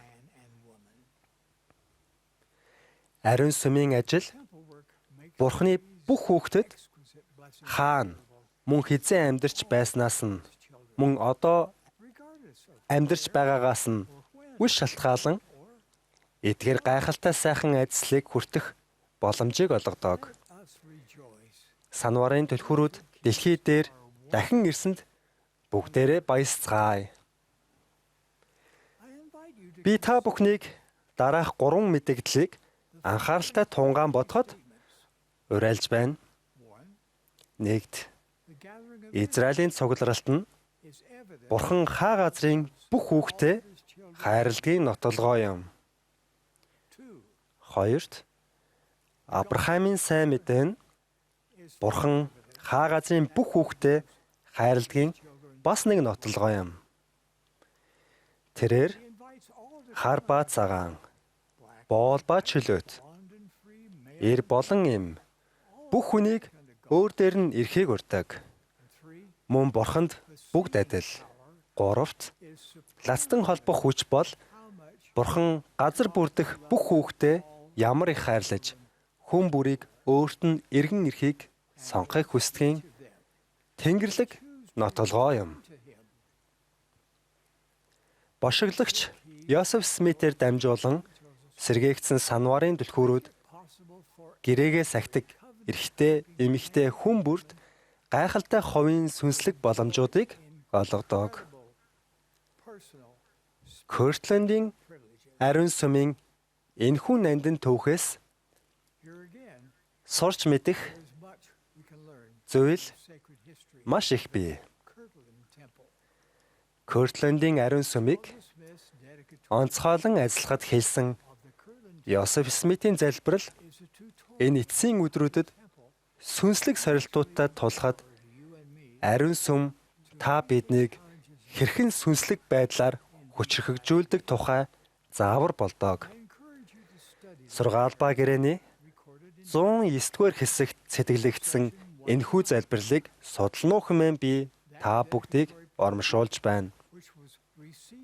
Илчлэлтээр хүлээн авсан энэхүү онцгойлон ажиллах залбирал бидэнд ариун сүм бол залбирлын өргөө, мацхийн өргөө, итгэлийн өргөө, суралцахын өргөө, алдар сугийн өргөө, дэг журмын өргөө, Бурхны өргөө гэдгийг заадаг.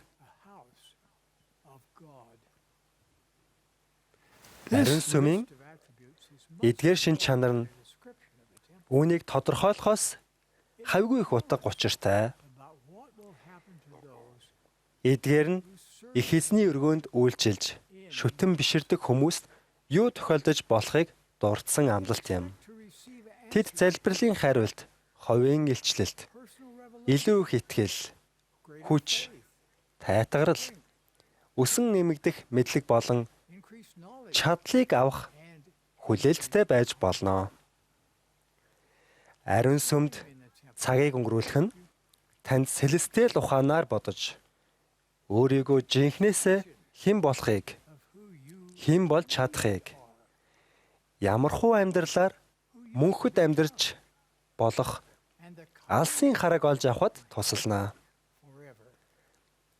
Ариун сүмд тогтмол очиж шүтэн биширснээр та өөрийгөө илүү сайн ойлгож хэрхэн Бурхны агуу төлөвлөгөөний нэг хэсэг болдгоо мэдэх болно. Би танд үүнийг амлаж байна. Мөн ариун сүм бидэнд ариун сүнсний бүрэн байдлыг хүлээн авна хэмээн амладаг.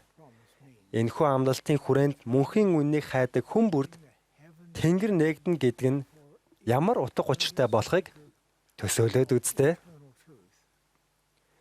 Түүнчлэн ариун сүмд шүтэн биширдэг хүн бүхэн Бурхны сүр хүчтэйгээр урагш одож мөн Тэнгэр элч нар тэдний дээр захирч байдаг хэмээн бидэнд зааварсан.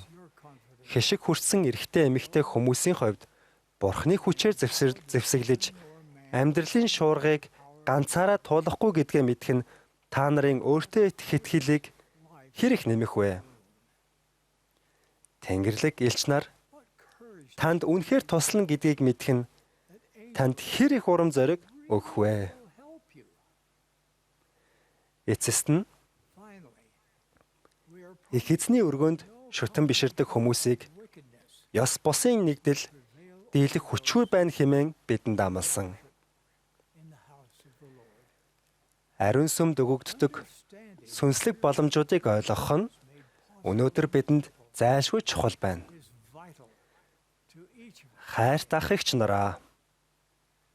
My dear brothers, Би дараах амлалтыг та нарт өгье. here is my promise.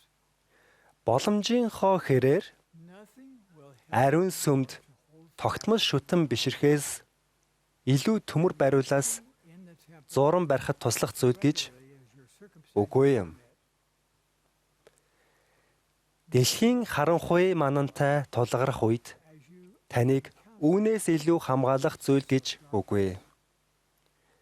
Nothing will both Өөр юу ч их эзэн Иесус Христийн тухай мөн түүний цагаатгалын талаарх гэрчлэлийг тань үүн шиг хүчрхжүүлж Бурхны агуу төлөвлөгөөг илүү сайн ойлгоход туслахгүй юм. soothe your spirit. Шаналх үед сүнсийг тань илүү илаашуулах зүйл үгүй.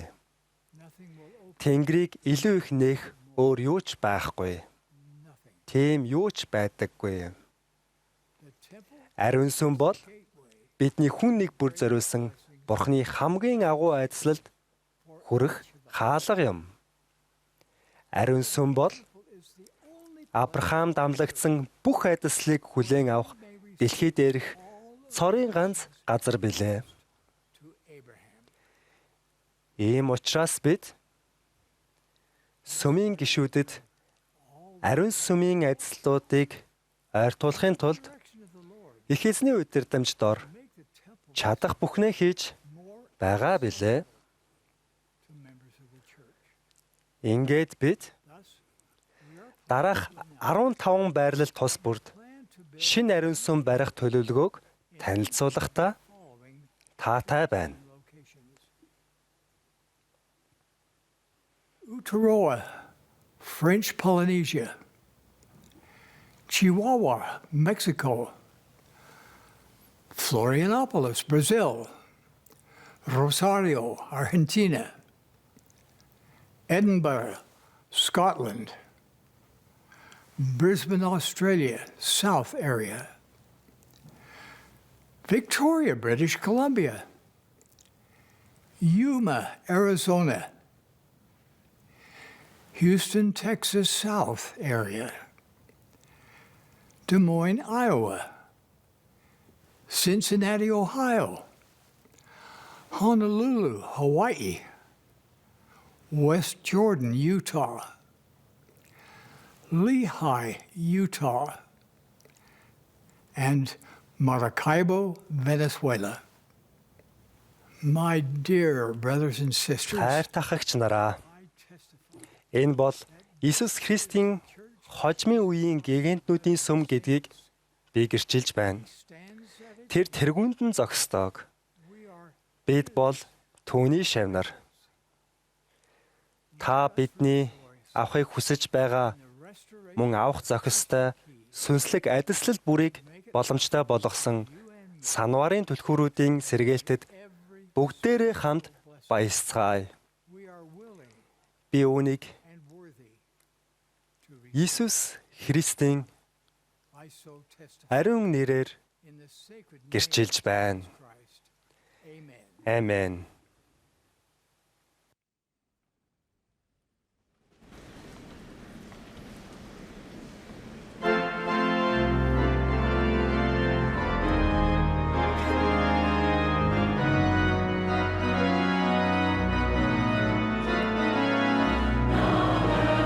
Rejoice in the day of salvation.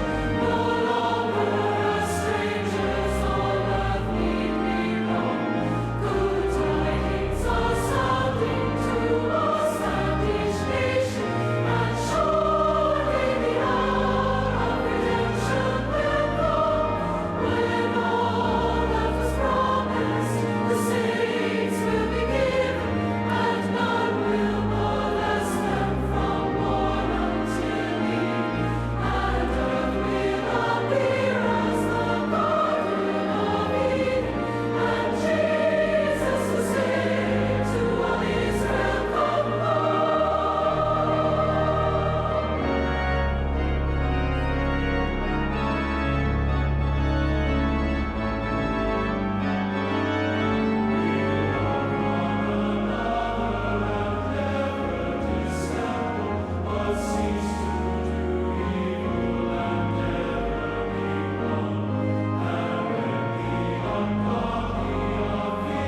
Our dear Heavenly Father, as we bow our Эзэн heads, минь бид энэ өдөр толгоо бүхийн энэхүү ариун цугларалтын төгсгөлд мэдэрсэн гайхалтай хайрын төлөө талархаж байна. Таны ачивэл талархаж байна.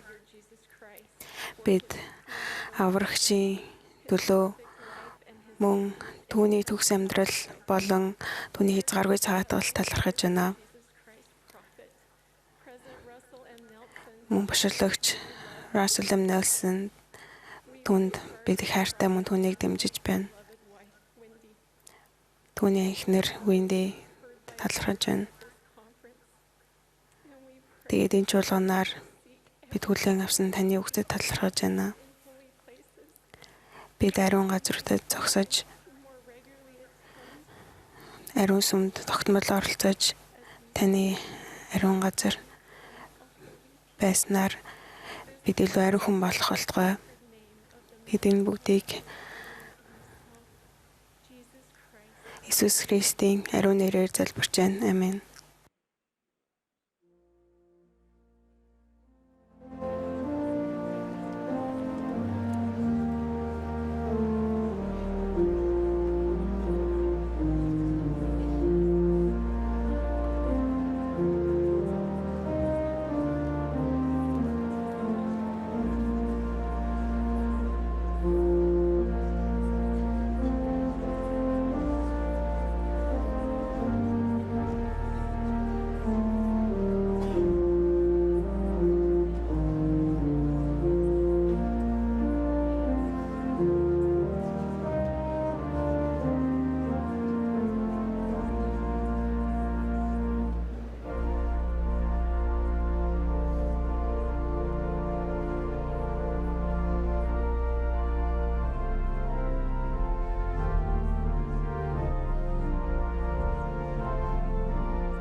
This has been a broadcast of the Sunday Энэ бол afternoon. Иесус Христийн хожмын гэгэнтүүдийн цөмийн жил тутмын 194 дэх ерөнхий чуулганы нэм гарагийн үдээс хойш хуралдааны шууд нэвтрүүлэг байлаа.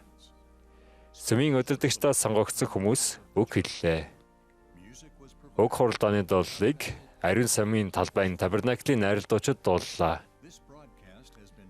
Энэхүү шууд нэвтрүүлгийг Bonneville Distribution олон нийтийн үйлчлэгээн зориулан нэвтрүүллээ. Уг нэвтрүүлгийг бичгээр авсан зөвшөөрлгүйгээр дахин нэвтрүүлэх, бичих, хуулбардах болон бусад хэлбэрээр ашиглахыг хориглоно.